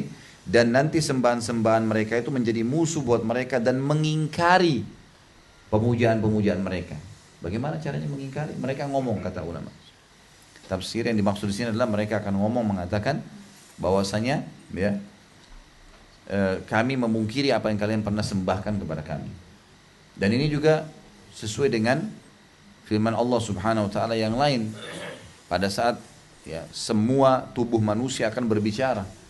Bagi kita kan sekarang kayaknya mustahil dia tangan bisa bicara. Kan gitu. Mustahil misalnya kaki bisa bicara, mustahil kemaluan bisa bicara kalau di dunia. Tapi di akhirat berbicara semua ini. Sebagaimana dalam hadis Bukhari juga dijelaskan, nanti hari kiamat akan datang orang yang membangkang. Kamu lakukan ini? Enggak. Ini buktinya? Enggak. Semua dipungkiri. Loh ini malaikat jadi saksi? Enggak percaya. Ini tempat yang kau lakukan maksiat menjadi saksi, ranjang tempat berzina, udara yang dihirup, enggak percaya. Pokoknya semua ditolak sama dia, gitu kan? Karena dia sudah tahu dia akan menuju ke neraka nih. Tolak semua. Kata Allah SWT, siapa yang kau percaya? Dia bilang, saya cuma percaya diri saya sendiri. Lalu Allah Subhanahu Wa Taala kunci mulutnya dan Allah buat semuanya tubuhnya bicara. Matanya bilang iya saya melihat, tangannya bilang iya saya memegang, kakinya bilang iya saya melangkah, kemaluannya bilang saya melakukan. Semua bicara. Setelah semua berikan kesaksian, lalu mulutnya dibuka. Lalu dia bilang, dalam Al-Quran diceritakan, A'udzubillahi minasyaitonirrajim, lima syahidtum alaina. Kenapa kalian jadi saksi buat diri sendiri? Lalu tubuh-tubuhnya akan berbicara mengatakan, antakanallahu ladzi antaka kulla syai'. Yang Allah lah yang telah membuat kami berbicara, yang telah membuat segala sesuatu bisa bicara. Makna ayat ini, kata ulama, sangat relevan sekali dengan ayat tadi surah Ahqaf ini. Bahwasanya sembahan-sembahan mereka akan berbicara pada hari kiamat. Allah akan datangkan yang mereka sembah, yang mereka berdoa, minta-minta di kuburan, minta-minta di pohon, minta-minta di jimat, minta-minta di patung. Semua itu tidak bisa buat apa-apa. Sampai hari kiamat pun dia ngerengek, tidak akan dikasih. Yang datang padanya hanya yang Allah sudah takdirkan. Percuma saja, nggak ada gunanya, gitu kan. Dan sesudah itu sesembahan mereka akan datangkan hari kiamat lalu menjadi saksi buat mereka. Kami dunia tidak bisa ngomong, tapi sekarang kami ngomong, kami pungkiri Ya Allah, kami tidak setuju dengan penyembahan mereka ini. Seperti itu. Jadi jelas terbantahkan ya orang yang berdoa kepada selain Allah Subhanahu wa taala. Kemudian firman Allah dalam surah Jin ayat 18. A'udzubillahi minasyaitonirrajim. Wa annal masajida lillahi fala tad'u ma'allahi ahada. Dan sungguhnya masjid-masjid itu adalah kepunyaan Allah, maka janganlah kalian menyembah seorang pun di dalamnya di samping Allah atau selain Allah Subhanahu wa taala. Nah, ini peringatan yang sangat tegas dari ayat ini tentang orang-orang yang menjadikan kuburan di dalam masjidnya. Ulama tafsir pada saat mengangkat surah Jin ayat 18 ini menghubungkan sekali dengan hadis-hadis Nabi SAW yang berbunyi misalnya hadis Bukhari, jangan kalian menjadikan kuburan kalian masjid. Juga dalam hadis yang lain ada lafaz yang hampir serupa, jangan kalian jadikan masjid kalian kuburan. Dua-duanya tidak boleh. Menjadikan kuburan masjid. Ada kuburan orang soleh, dibangunin masjid di situ. Lalu orang sholat, itu nggak boleh. Makna hadis yang lain adalah jangan kalian jadikan masjid kalian kuburan. Masjid sudah ada, ditanam kuburan di situ. Dua-duanya nggak boleh. Dan sabda Nabi SAW dalam hadis yang lain riwayat Bukhari, jangan kalian berdiri di atas kuburan, injak, dan jangan kalian sholat menuju ke arahnya, gitu kan? Maksudnya sengaja memang kuburan ada di situ dia sholat. Beda kalau masjid berpisah pagar dengan kuburan, gitu kan? Itu lain. Berpisah di luar, lain. Ini pagar, ini tembok masjid jelas. Di sana kuburan, itu lain. Walaupun ada di hadapan. Tapi kalau di dalam masjid, ini nggak boleh. Dan kata para ulama, kalau kuburan ada di dalam masjid, dilihat. Kalau kuburan itu dasarnya sudah dari awal ada dan masjid dibangun karena kuburan, masjidnya yang dibongkar. Tidak boleh pakai sholat, karena masjidnya bukan karena Allah, karena kuburan itu. Bongkar. Kalau masjid sudah ada duluan, baru kuburan, maka kuburannya yang dibongkar, dipindahin ke pemakaman. Ini cara syaitan menyesatkan manusia, salah satunya adalah menghiasi masjid-masjid mereka dengan kuburan, sehingga akhirnya mereka tidak sadar meminta doa kepada selain Allah Subhanahu wa taala. Dan minimal perbuatan mereka adalah melakukan perbuatan bid'ah di situ. Perbuatan-perbuatan yang Nabi Muhammad SAW, kiai dan guru kita satu-satunya tidak pernah ya berbicara kecuali wahyu dari Allah. Wa ma yantiqu 'anil hawa in huwa illa wahyu yuha. Dia hanya selalu mengucapkan, tidak pernah berbicara dari hawa nafsu, tapi mengucapkan apa yang diwahyukan kepadanya. Itu sudah menjelaskan kepada kita. Tidak pernah mengajarkan untuk minta-minta di kuburan. Beliau maksimal kalau datang ke Baqi hanya datang, mendoakan, memberi salam, mendoakan lalu pulang. Tidak pernah seperti yang sering dikerjakan oleh banyak orang sekarang, kuburan diberlebih-lebihkan, membawa air lah, membawa bunga lah, ya, dikemas lah, dipasang lampu, dipasang kelambu, minta-minta di situ. Bahkan ada yang terang-terangan tuh pasang, gitu kan, tulisan-tulisan yang memang buruk gitu. Ya. Mengajak orang untuk meminta kepada selain Allah Subhanahu wa taala. Sabda Nabi SAW di dalam hadis yang diriwayatkan oleh Imam Bukhari dalam kitab Tafsir nomor 176 dan Imam Ahmad juga nomor Bukhari tadi 176 dengan 4497, Imam Ahmad nomor 374. Kata Nabi SAW, man mata wa huwa yad'u lillahi niddan dakhalan nar. Barang siapa yang mati dalam keadaan berdoa kepada sekutu selain Allah, pada kuburan, jimat, pohon, maka pasti dia masuk neraka. Nggak boleh berdoa kepada selain Allah SWT. Ya. Oleh karena itu Ibnu Taimiyah rahimahullah berkata, pelanggaran yang dan melampaui batas, kehinaan dan kerendahan yang paling besar adalah berdoa kepada selain Allah. Karena itu termasuk syirik, mempartisipasikan Allah dengan makhluknya. Dan Allah tidak mengampuni siapapun yang menyekutukannya atau syirik. Dan sungguhnya syirik adalah kezaliman yang paling besar. Ya, artinya kezaliman menyalahkan dirinya sendiri yang paling besar. Surah Al-Kahfi 110 Allah Subhanahu wa taala jelaskan, A'udzu billahi minasyaitonir rajim, faman kana yarju liqa'a rabbih falyamal 'amalan shalihan wa la yusyrik bi'ibadati rabbih ahada. Barang siapa yang mengharap perjumpaan dengan Rabbnya nanti hari kiamat. Makna perjumpaan dengan Rabbnya ini yang lebih dekat pendapat adalah kata para ulama perjumpaan langsung dengan Allah di surga. Karena nikmat terbesar di surga adalah melihat wajahnya Allah Subhanahu wa taala. Maka makna ayat ini, ya, akhir surah Al-Kahfi, barang siapa yang berharap perjumpaan dengan Rabbnya, maksudnya masuk ke surga dan lihat Allah secara langsung, gitu kan? Sudah saya jelaskan hadisnya kan gitu. pada pertemuan kita yang lalu, karena kita masih membahas surga dan neraka ya di hari Senin. Maka di surga itu ada bahasannya. Ya. Apa namanya? Kalau Allah Subhanahu Wa Taala menjadikan melihat wajahnya Allah, nikmat terbesar di surga. Sebuah hadis Bukhari menjelaskan, kata Nabi SAW, kalau penghuni surga sudah masuk ke dalam surga semuanya, di neraka tinggal orang-orang yang kekal, munafik, kafir, dan orang musyrik. Naudzubillah.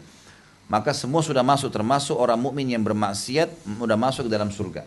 Jadi di surga, di neraka tinggal orang yang abadi saja.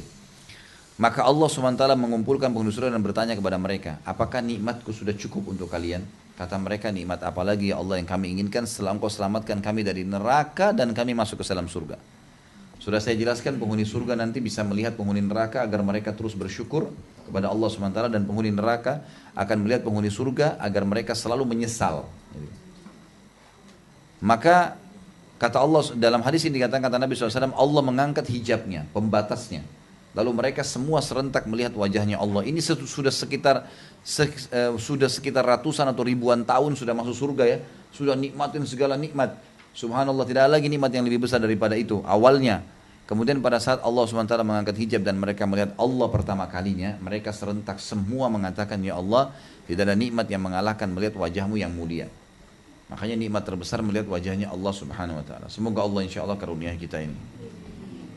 Di sini kata Allah SWT, barang siapa yang berharap perjumpaan dengan Rabbnya, maksudnya perjumpaan secara langsung di surga, maka hendaklah ia mengerjakan amal yang soleh dan janganlah ia mempersekutukan seorang pun dalam ibadah kepada Rabbnya.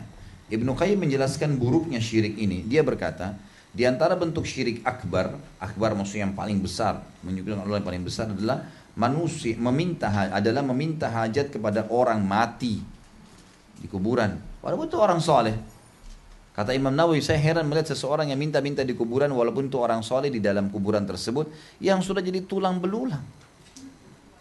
Kalau dia yakin kuburan tersebut orang soleh itu bisa membantunya, maka kenapa dia tidak yakin Tuhannya orang itu dan Tuhannya kuburan dan tanah itu jauh lebih mampu? Kenapa nggak minta langsung kepada Allah? Itu ajaran Islam gitu. Ibnu Qayyim, saya ulangi, menjelaskan buruknya syirik ini, berdoa kepada selain Allah. Dia berkata di antara bentuk syirik akbar adalah meminta hajat kepada orang mati, beristighatsah kepada mereka, meminta tolong, dan bertawajjuh. Tawajjuh itu mengarahkan permintaan. Ya, ini istilah lain, sebenarnya sama saja doa semua. Bertawajjuh artinya mengarahkan permintaan, bertawajjuh kepada mereka. Ini adalah asal syirik pada makhluk Allah. Karena amal mayyit telah terputus, dia tidak memiliki manfaat dan mudarat untuk dirinya, lebih-lebih untuk orang yang sedang beristighatsah dengannya. Meminta ditunaikannya hajat kepadanya atau memintanya agar memberi syafaat kepadanya di sisi Allah pada hajat tersebut. Dan ini karena kebodohan terhadap pemberi syariat Allah SWT dan yang diberi syafaat di sisinya. Gitu kan.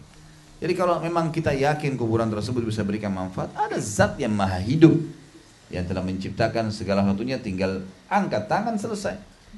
Dan dalam syariat Allah SWT, kita tahu dalam Islam kita harus mendoakan si mayit. Itu kan? Orang tua kita yang sudah meninggal, dan itu bermanfaat buat mereka, akan sampai kepada mereka. Tapi tidak pernah ada riwayat yang menjelaskan kepada kita kalau orang mati akan memberikan manfaat kepada orang hidup. Itu sudah mustahil, sudah nggak mungkin. Bahkan sabda Nabi SAW mengatakan tadi yang saya sudah jelaskan di pertemuan kita, inqata'a idza mata ibnu Adam inqata'a amaluhu illa min thalath. Kalau anak Adam sudah meninggal dunia, inqata'a, terputus total, itu kan, amalnya, kecuali dari 3 sumber. Sedekah jariyah, ilmu bermanfaat, dan anak saleh yang mendoakannya. Tentu ada hadis lain yang menjelaskan seperti haji dan umroh gitu kan. Itu juga masuk. Tetapi di sini maksudnya adalah tidak bisa lagi orang mati memberikan manfaat. Dalam ayat Al-Qur'an Allah SWT berfirman, A'udzubillahi minasyaitonirrajim, innaka la tusmi'u man fil qubur. Kau tidak akan pernah bisa mendengar, hai Muhammad, apa yang sedang terjadi pada orang mati. Tidak bisa kamu bicara sama mereka, mereka pun tidak bisa bicara dengan kamu. Ya. Kalau Nabi SAW saja begitu, apalagi kita gitu. Nah ini banyak, semoga Allah berikan hidayah di Indonesia ini, minta-minta gitu. Datang kepada kuburan dianggap orang soleh, taruh air, dinginapkan, ambil tanahnya. Ini semua, ya semoga Allah berikan hidayah, kekeliruan yang fatal sekali. Ini karena kedangkalan pemahaman tentang maha kuasanya Allah Subhanahu Wa Taala, maha hidupnya Allah Subhanahu Wa Taala. Wajib diketahui, kata penulis di sini, bahwa barang siapa sengaja berdoa kepada selain Allah, atau beristighatsah atau beristi'anah, Istighatsah itu biasanya meminta tolong kepada Allah Subhanahu wa taala, tapi sifatnya lebih banyak kepada minta turun hujan. Kalau isti'anah sama juga meminta tolong kepada Allah, seperti iyyaka na'budu wa iyyaka nasta'in. Ista'anah artinya meminta tolong, tapi sifatnya minta tolong ini seperti dimenangkan dari musuh, ya. Meminta tolong agar disembuhkan penyakit. Jadi ini makna-makna kalau secara harfiah, secara katanya ya seperti itu. Tapi semuanya sebenarnya meminta, tidak boleh meminta kepada selain Allah Subhanahu Wa Taala. Dikatakan wajib diketahui bahwa barang siapa sengaja, garis bawahi kata-kata sengaja, berdoa kepada selain Allah atau beristighatsah atau beristi'anah, maka dia kafir. Meskipun dia tidak meyakini bahwa sesuatu yang diistighatsai itu mempunyai hak mengatur atau memberi pengaruh atau ya penciptaan. Orang-orang musyrik Arab yang diperangi oleh Rasulullah SAW tidak berkata tentang Tuhan-Tuhan mereka bahwasanya iya, Tuhan-Tuhan itu menciptakan, memberi rezeki dan mengatur perkara orang yang berdoa kepadanya. Justru mereka mengetahui bahwa semua itu adalah milik Allah semata. Sebagaimana Allah menjelaskan hal ini dari mereka di beberapa tempat dalam Al-Quran. Mereka berdoa kepadanya, beristighatsah kepadanya, walaupun mereka mengakui bahwa Allah adalah pengatur, pencipta dan pemberi rezeki. Jadi ini jelas sekali bagaimana sebenarnya orang-orang musyrik Mekah, mereka yakin ada Tuhan namanya Allah. Tetapi mereka tahu patung-patung ini tidak bisa memberikan manfaat. Ini buatan tangannya dia. Tapi dia jadikan perantara dengan Allah. Itu saja sudah cukup Allah cap mereka sebagai musyrik dan Nabi SAW memerangi mereka. Bahkan itu dianggap dosa paling besar pada saat itu dan akan selamanya syirik itu adalah dosa yang paling besar. Induk dosa-dosa besar. Gitu. Jadi memang tidak boleh teman-teman sekalian. Tidak boleh sama sekali. Berikanlah hak masing-masing. Kuburan-kuburan, tanah kita doakan. Ya, sudah jalan kepada Tuhannya. Jangan ikuti godaan syaitan. Dihiasi, di ini, di itu dan segala macam perbuatan yang dilakukan. Dan disayangkan ini banyak orang yang tidak bertanggung jawab. Tidak takut kepada Allah Subhanahu Wa Taala hanya karena urusan dunia, hanya karena mau dapat keuntungan finansial, maka mereka membiarkan orang berbuat musyrik. Sudah menjadi kebiasaan tuh. Ngunjungin kuburan fulan, ngunjungin kuburan gitu kan. Kalau cuma sekedar orang lewat, kemudian dia ziarah kubur itu sunnah Nabi SAW. Tapi kalau datang duduk di situ, baca-baca, minta-minta, nganggap ada keramat, airnya dibawa pulang dan seterusnya. Dari mana? Tidak pernah ada perintah dari Nabi SAW. Oleh karena itu Ibnu Taimiyah rahimahullah berkata,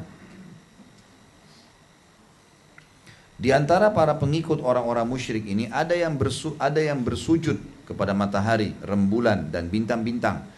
Dia berdoa kepadanya seperti dia berdoa kepada Allah, berpuasa untuknya, menyembelih untuknya, mendekatkan diri kepadanya. Kemudian dia berkata, ini bukan syirik, akan tetapi syirik itu apabila kamu meyakini bahwa ia mengaturmu. Tetapi jika kamu menjadikannya sebagai sebab dan perantara, maka itu bukan syirik. Padahal sudah diketahui secara mendasar atau daruri dalam Islam bahwa itu adalah syirik dalam Islam. Syirik itu, ya. Karena syirik mempartisipasikan Allah dengan makhluknya. Itu syirik. Nah. Ini banyak contoh-contohnya, seperti orang menganggap bintang inilah yang menurunkan hujan, ya. Bintang inilah yang meramal masa depannya dan seterusnya. Ini sama. Oh kalau terjadi gerhana akan begini, oh kalau turun meteor akan seperti ini. Semua ini pemahaman yang keliru. Kita punya penjelasan dalam agama yang jelas gitu ya. Makanya pernah Nabi SAW selesai sholat subuh dan waktu itu hujan deras di Madinah. Pas subuh sudah selesai hujan, Nabi SAW mengatakan, Jibril datang kepada beliau dan menyampaikan wahyu. Allah berfirman, kata beliau, pada pagi ini banyak ada hamba-hambaku yang beriman kepadaku dan ada hamba-hambaku yang beriman pada bintang-bintang. Lalu Nabi SAW menjelaskan, Allah berkata, siapa yang mengatakan kami telah mendapatkan hujan semalam karena karunia dari Allah, maka dia beriman kepadaku, kata Allah. Ini hadis qudsi ya. Nabi SAW menyampaikan penyampaian Allah SWT. Dan siapa yang mengatakan kami dapat hujan karena bintang ini dan bintang itu, maka dia telah beriman pada bintang dan kufur kepadaku. Itu harus kembali kepada Allah SWT. Semuanya. Qul inna salati wa nusuki wa mahyaya wa mamati lillahi rabbil alamin. Tidak ada sesuatu pun.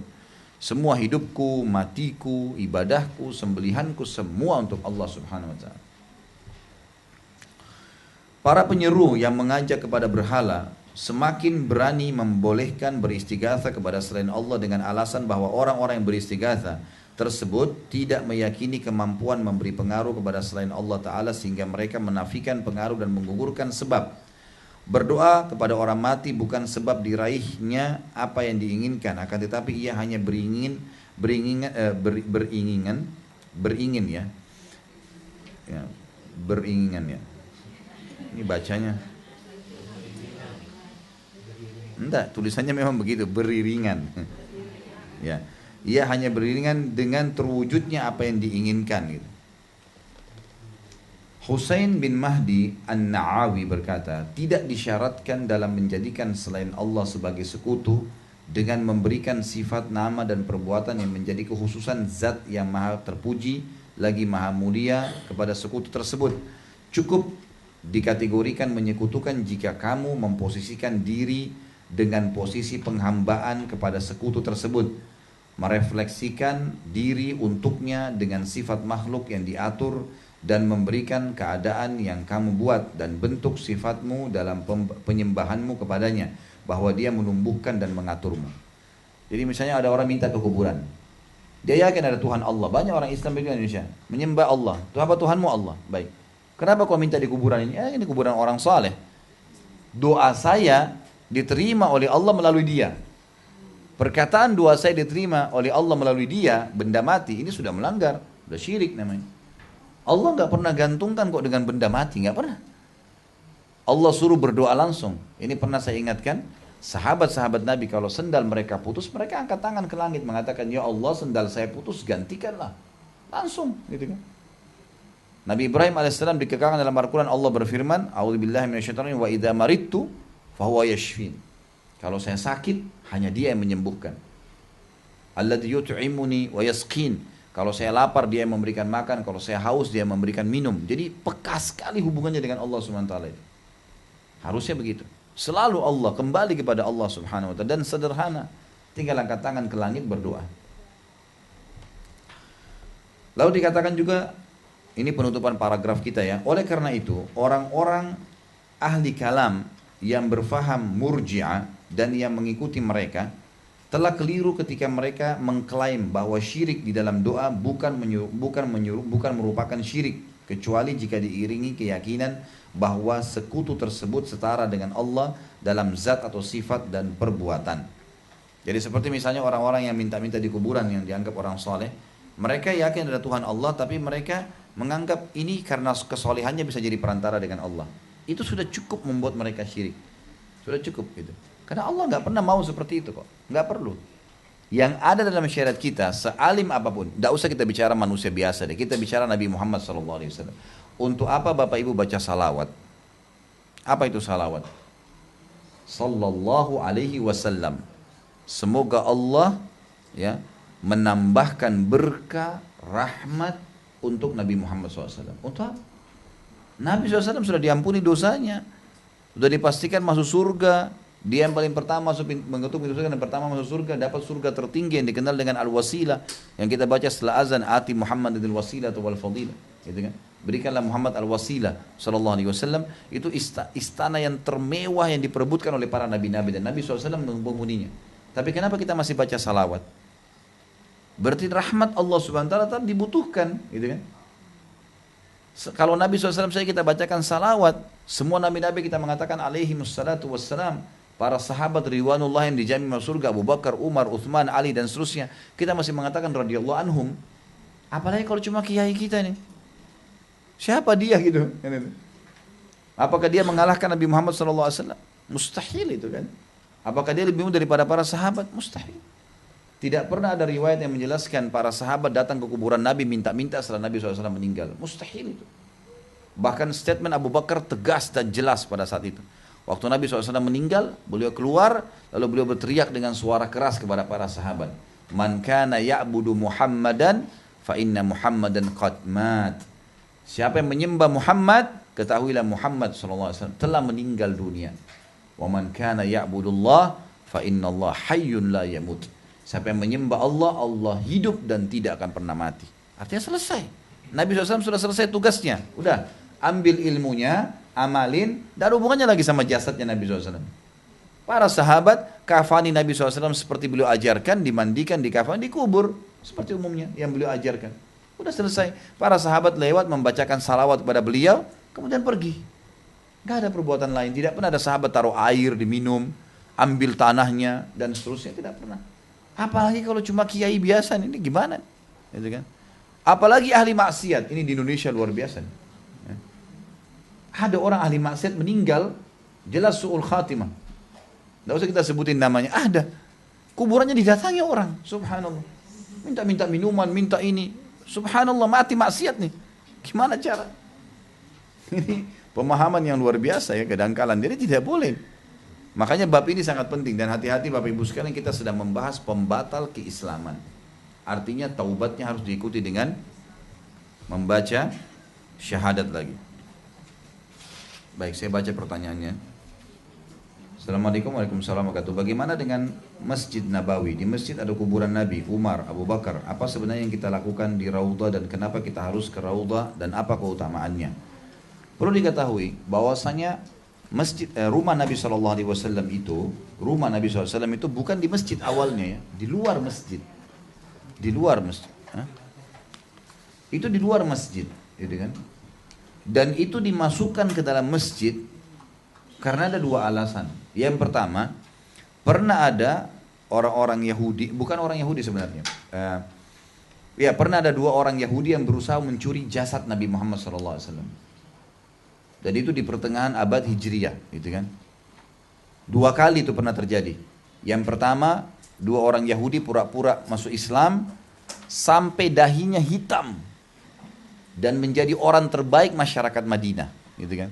Dalam sejarah kita disebutkan. Sampai kalau ditanya orang Madinah siapa orang yang paling alim, ditunjuk dua orang itu. Pendatang, orang pikir Muslim, memelihara jenggotnya, dahinya hitam, selalu di saf pertama, suka bantu orang susah, luar biasa. Amal ibadahnya semua mereka lakukan. Dan ini pelajaran Bapak Ibu sekalian. Orang Yahudi sekarang yang paling banyak mengacaukan dunia. Umat Islam ini mengacaukan dia. Jangan sampai tertipu dengan hal-hal yang sudah banyak terjadi. Kasus kelompok-kelompok Islam yang banyak terpecah di tengah umat Yahudi di belakangnya. Sudah mulai nyimpang dari wahyu, ini sudah ngaco ini.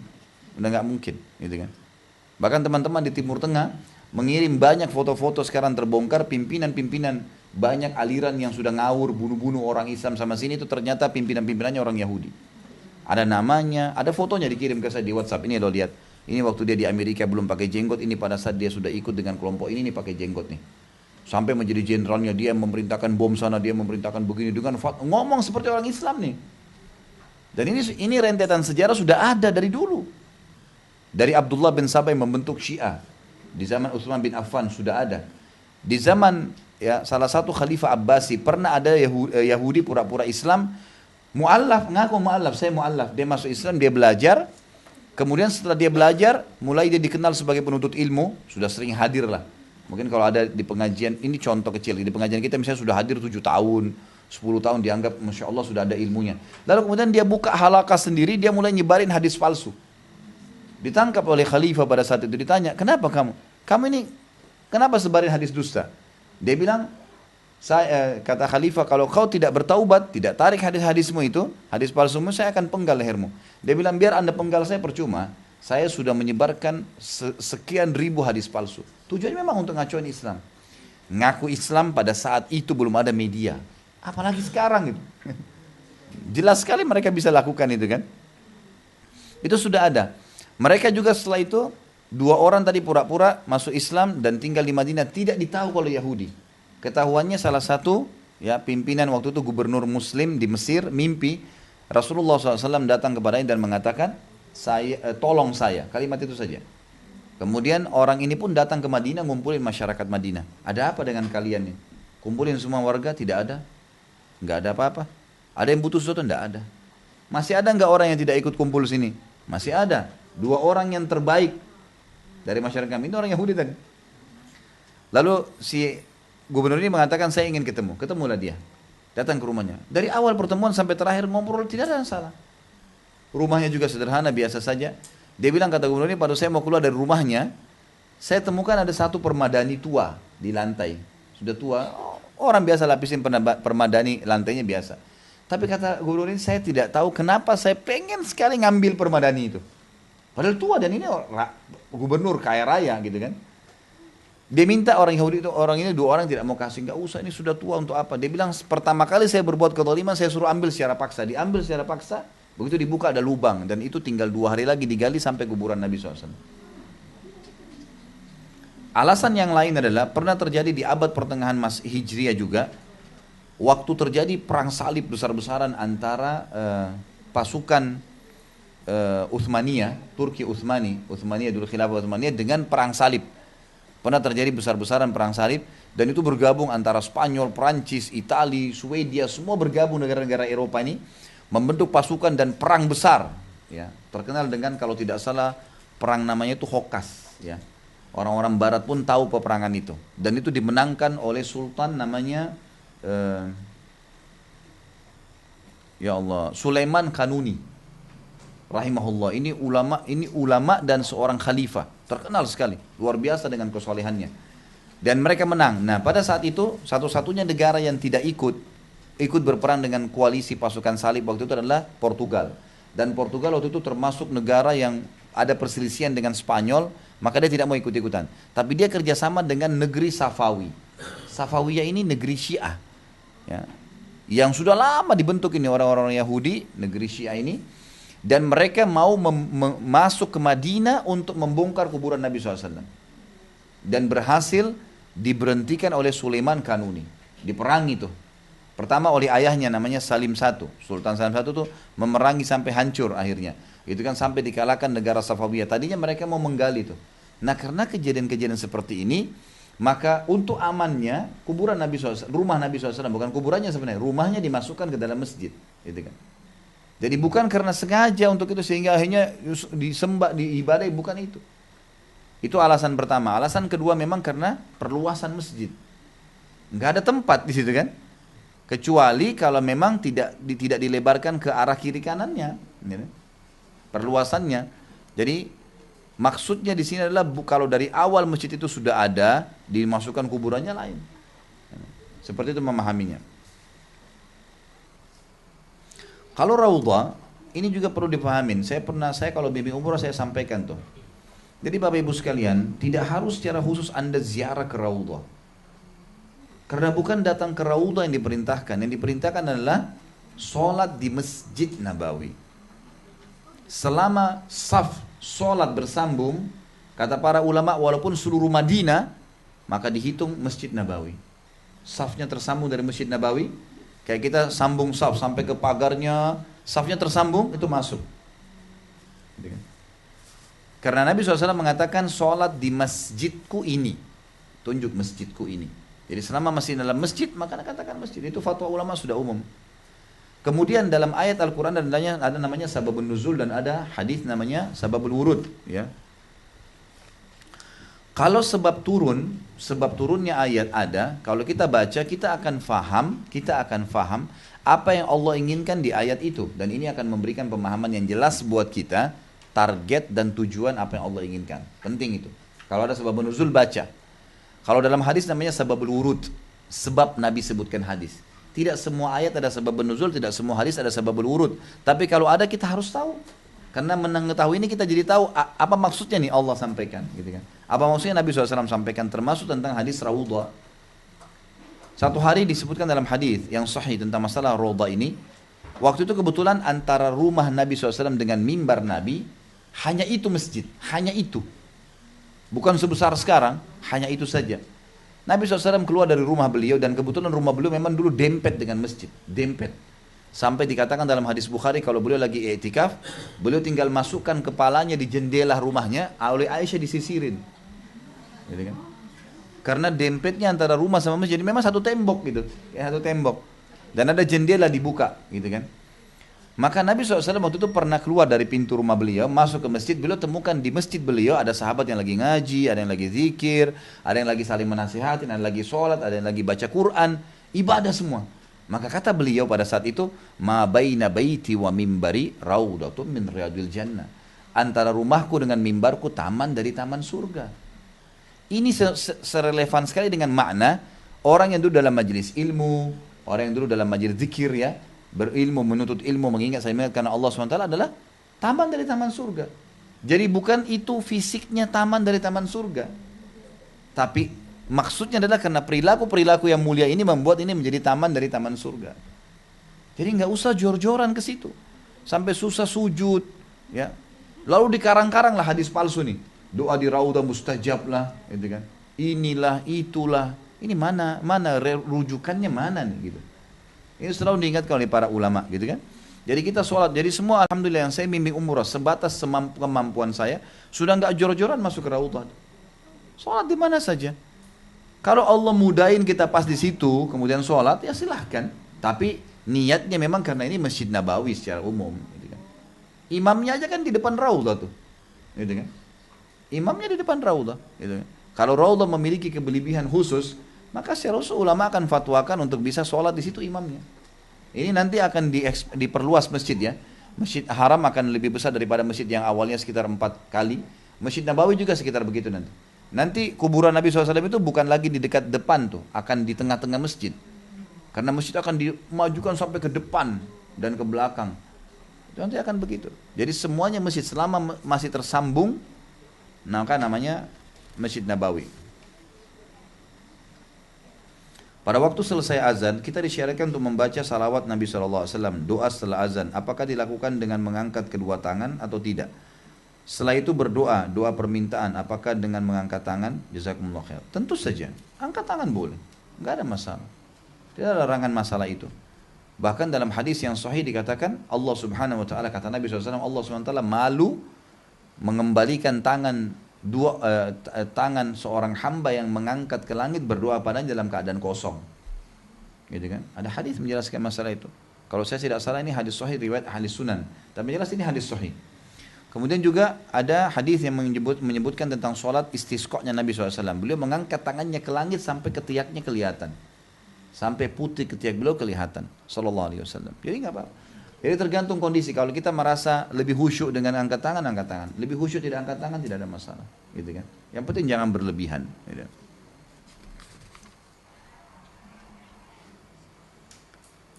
Waktu mustajab antara azan dan iqamah, apakah itu untuk di masjid saja? Bagaimana dengan muslim yang sholat di rumah terdengar suara azan dan iqamah? Di mana saja? Di mana saja? Antara azan dan iqamah bukan cuma di masjid. Kita lagi dengarkan azan, ada waktu kita maksimalin, gitu kan? Kayak misalnya kita lagi dengar di radio, memang waktu azan masuk, antara azan dan iqamah semua bisa dipakai. Berdoa kepada Allah SWT. Bila mana seseorang dalam hartanya ternyata ada harta haram, sedangkan dia bertaubat atas semua perbuatannya, apakah tetap doanya akan tertolak? Apa yang harus dilakukan untuk membersihkan harta tersebut? Kalau dia tahu, dia sedekahkan. Dia tahu kira-kira mungkin pendapatan dia 30% haram, keluarkan, sedekahkan. Keluarkan di jalan Allah Subhanahu Wa Taala karena ini haram dulu. Dari riba bangka, dari uang ini kah, syubhat, gitu kan? Kalau uang-uang yang dia tidak sadari, dia tidak tahu, maka itu lepas dari hukumnya. Makanya ada hukum zakat. Zakat kan pensucian harta. Uang zakat itu untuk membersihkan kalau ada hal-hal yang haram yang tidak diketahui. Kalau diketahui harus dikeluarkan, wajib. Karena kalau tidak, jelas syaratnya tidak diterima doanya.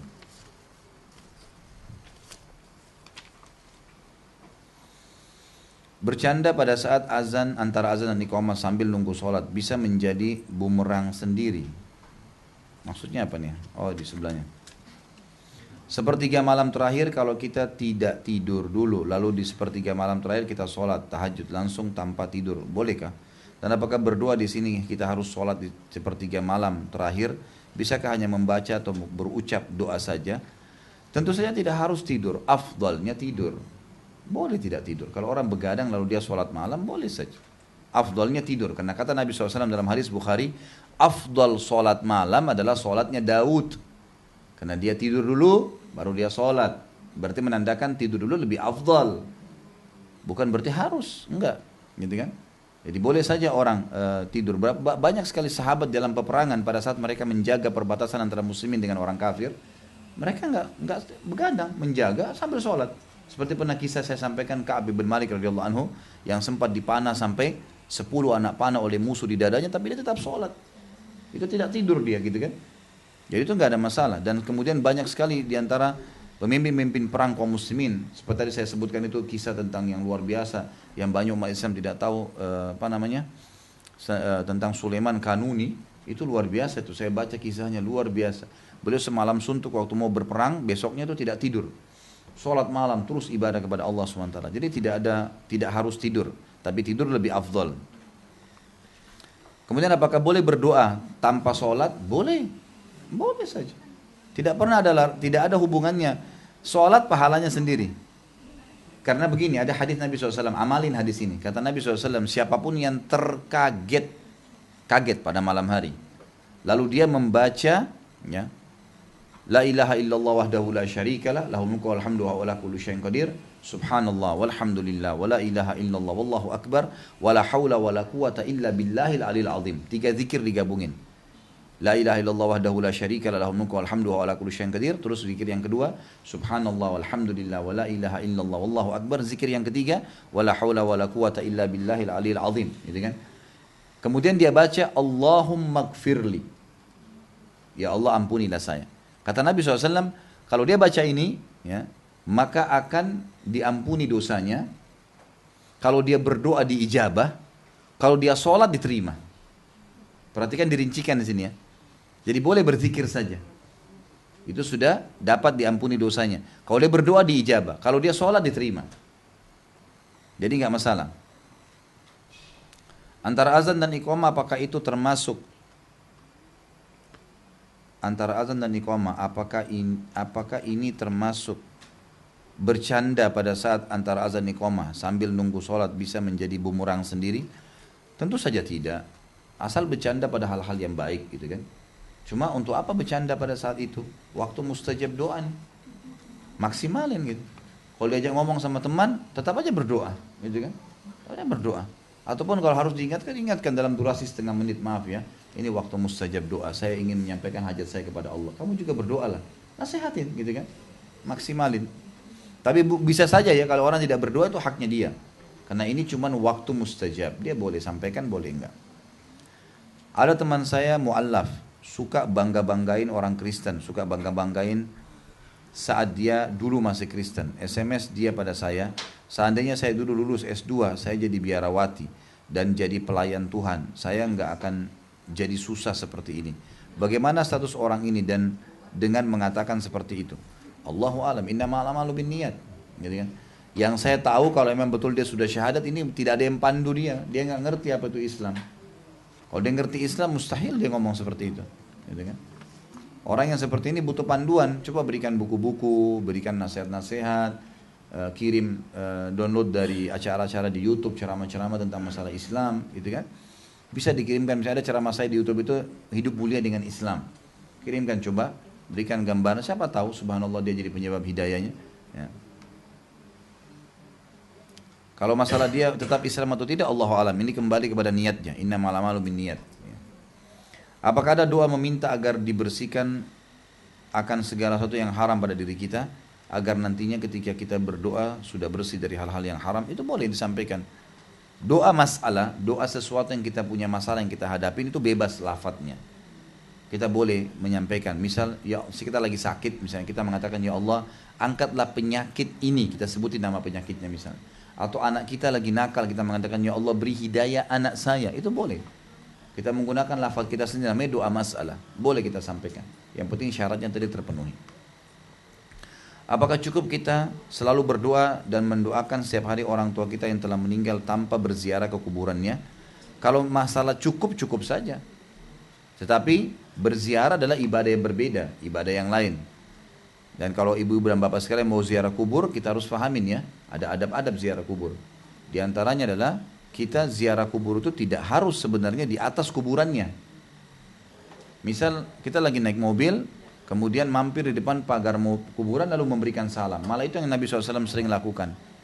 Kalau dalam hadis dikatakan Nabi SAW kalau menziarahi Baqi, beliau tidak masuk ke satu-satu kuburan itu. Beliau berdiri di gerbang utamanya, kemudian beliau memberikan salam dan mendoakan mereka. Padahal di situ ada istri-istri Nabi SAW dikubur. Gitu kan. Ada istri Nabi yang sudah meninggal lebih dulu dari Nabi SAW dikubur di situ. Tapi ada sahabat-sahabat Nabi yang mati, gitu kan. Tapi beliau tidak datangi secara khusus. Kemudian juga dianjurkan untuk ya selain mendoakan, membacakan salam, juga kita jangan sampai melakukan hal-hal yang haram. Seperti misalnya tadi sudah saya jelaskan, menyerupai kaum-kaum yang non-muslim, membawa bunga-bunga, kembang, menyiram dengan air. Di zaman Nabi SAW tidak pernah ada satu riwayat pun menjelaskan Nabi pernah siram kuburan dengan air, walaupun tanahnya kering. Ya. Padahal Madinah kita tahu kalau panas luar biasa tuh, sampai 55 derajat, panas sekali, pecah-pecah tanahnya. Kalau mau difahami disiram air akan memberikan manfaat untuk orang mati, ya itu tidak benar. Karena tidak pernah ada sama sekali contoh dari Nabi SAW. Apakah doa sehabis sholat duha, Allahumma inna duhauka, ya. Duhauka, ada dalilnya? Atau ada doa khusus lainnya yang bisa dibaca setelah duha? Setahu saya Allahu a'lam ini dilemahkan oleh para ulama. Yang setahu saya, sebatas ilmu saya tahu ini adalah dilemahkan. Jadi kita dianjurkan sholat duha, tapi doa ini dihubungkan dengan duha, itu masih dilemahkan oleh para ulama. Tapi kalau memang Bapak Ibu mendapatkan referensi yang lain, mungkin keterbatasan ilmu saya, silakan saja gitu kan. Yang penting ada dalilnya. Mungkin begitu dulu, karena ini hari Jumat insya Allah kita batasi sampai di sini dulu. Karena memang harus ada persiapan Jumat, terutama bagi bapak-bapak di sini. Kita berdoa kepada Allah Subhanahu Wa Taala, semoga apa yang kita belajar hari ini bermanfaat buat kita. Dan Allah Subhanahu Wa Taala jadikan sebagai tambahan amal kita di timbangan amal hari kiamat. Semoga semua yang sakit disembuhkan penyakitnya, semua yang dari utang dilunasi utangnya, semua yang belum dapat hidayah dimudahkan dapat hidayah, yang sudah dapat hidayah dimudahkan untuk mengamalkan, dan semoga seluruh muslimin ya dimanapun mereka berada sedang tertindas, Allah berikan kemenangan buat mereka di Palestina, di Syria, di Yaman, di Irak, dimanapun mereka berada, Allah berikan mereka keikhlasan dalam menghadapi cobaan mereka. Juga Allah SWT menerima para syuhada mereka, Allah muliakan Islam di tangan mereka dan tangan kita, dan Allah partisipasikan kita bersama mereka di pahala, baik dengan doa dan harta juga dengan jiwa kita. Dan semoga Allah dengan kemahamurahannya menyatukan kita semua di surga firdausnya tanpa hisab, di mana Ia satukan kita di majelis ilmu yang mulia ini. Sebelum saya tutup dengan kafaratul majlis, saya mengajak Bapak Ibu untuk ikuti tabligh akbar. Insya Allah kalau ada waktu hari Sabtu, lusa, sore, habis asar sampai menjelang maghrib insya Allah. Lanjutan serial sahabat Salim Maula Abi Hudzaifah radhiyallahu anhu, sahabat Nabi yang ke-12 dari bahasan kita. Dan kalau ada yang mau ikutin serial sebelumnya dari 10 sahabat yang masuk surga dan yang ke-11 Suhaib Rumi radhiyallahu anhu ajma'in, itu sudah ada di upload insyaallah sama Pak Diarto. Tinggal yang ke-12 kita akan bahas hari Sabtu nanti. Dan mudah-mudahan kalau Allah mudahkan mungkin kita akan rutinkan setiap Sabtu kedua habis asar sampai maghrib, jadi bisa memakai waktu weekendnya ini untuk pengajian, untuk mengenang kisah-kisah para sahabat ini ridwanullahi alaihim. Mungkin begitu. Subhanakallahumma wa bihamdika asyhadu an la ilaha illallah astaghfirullah wa atubu ilaih. Wassalamualaikum warahmatullahi wabarakatuh.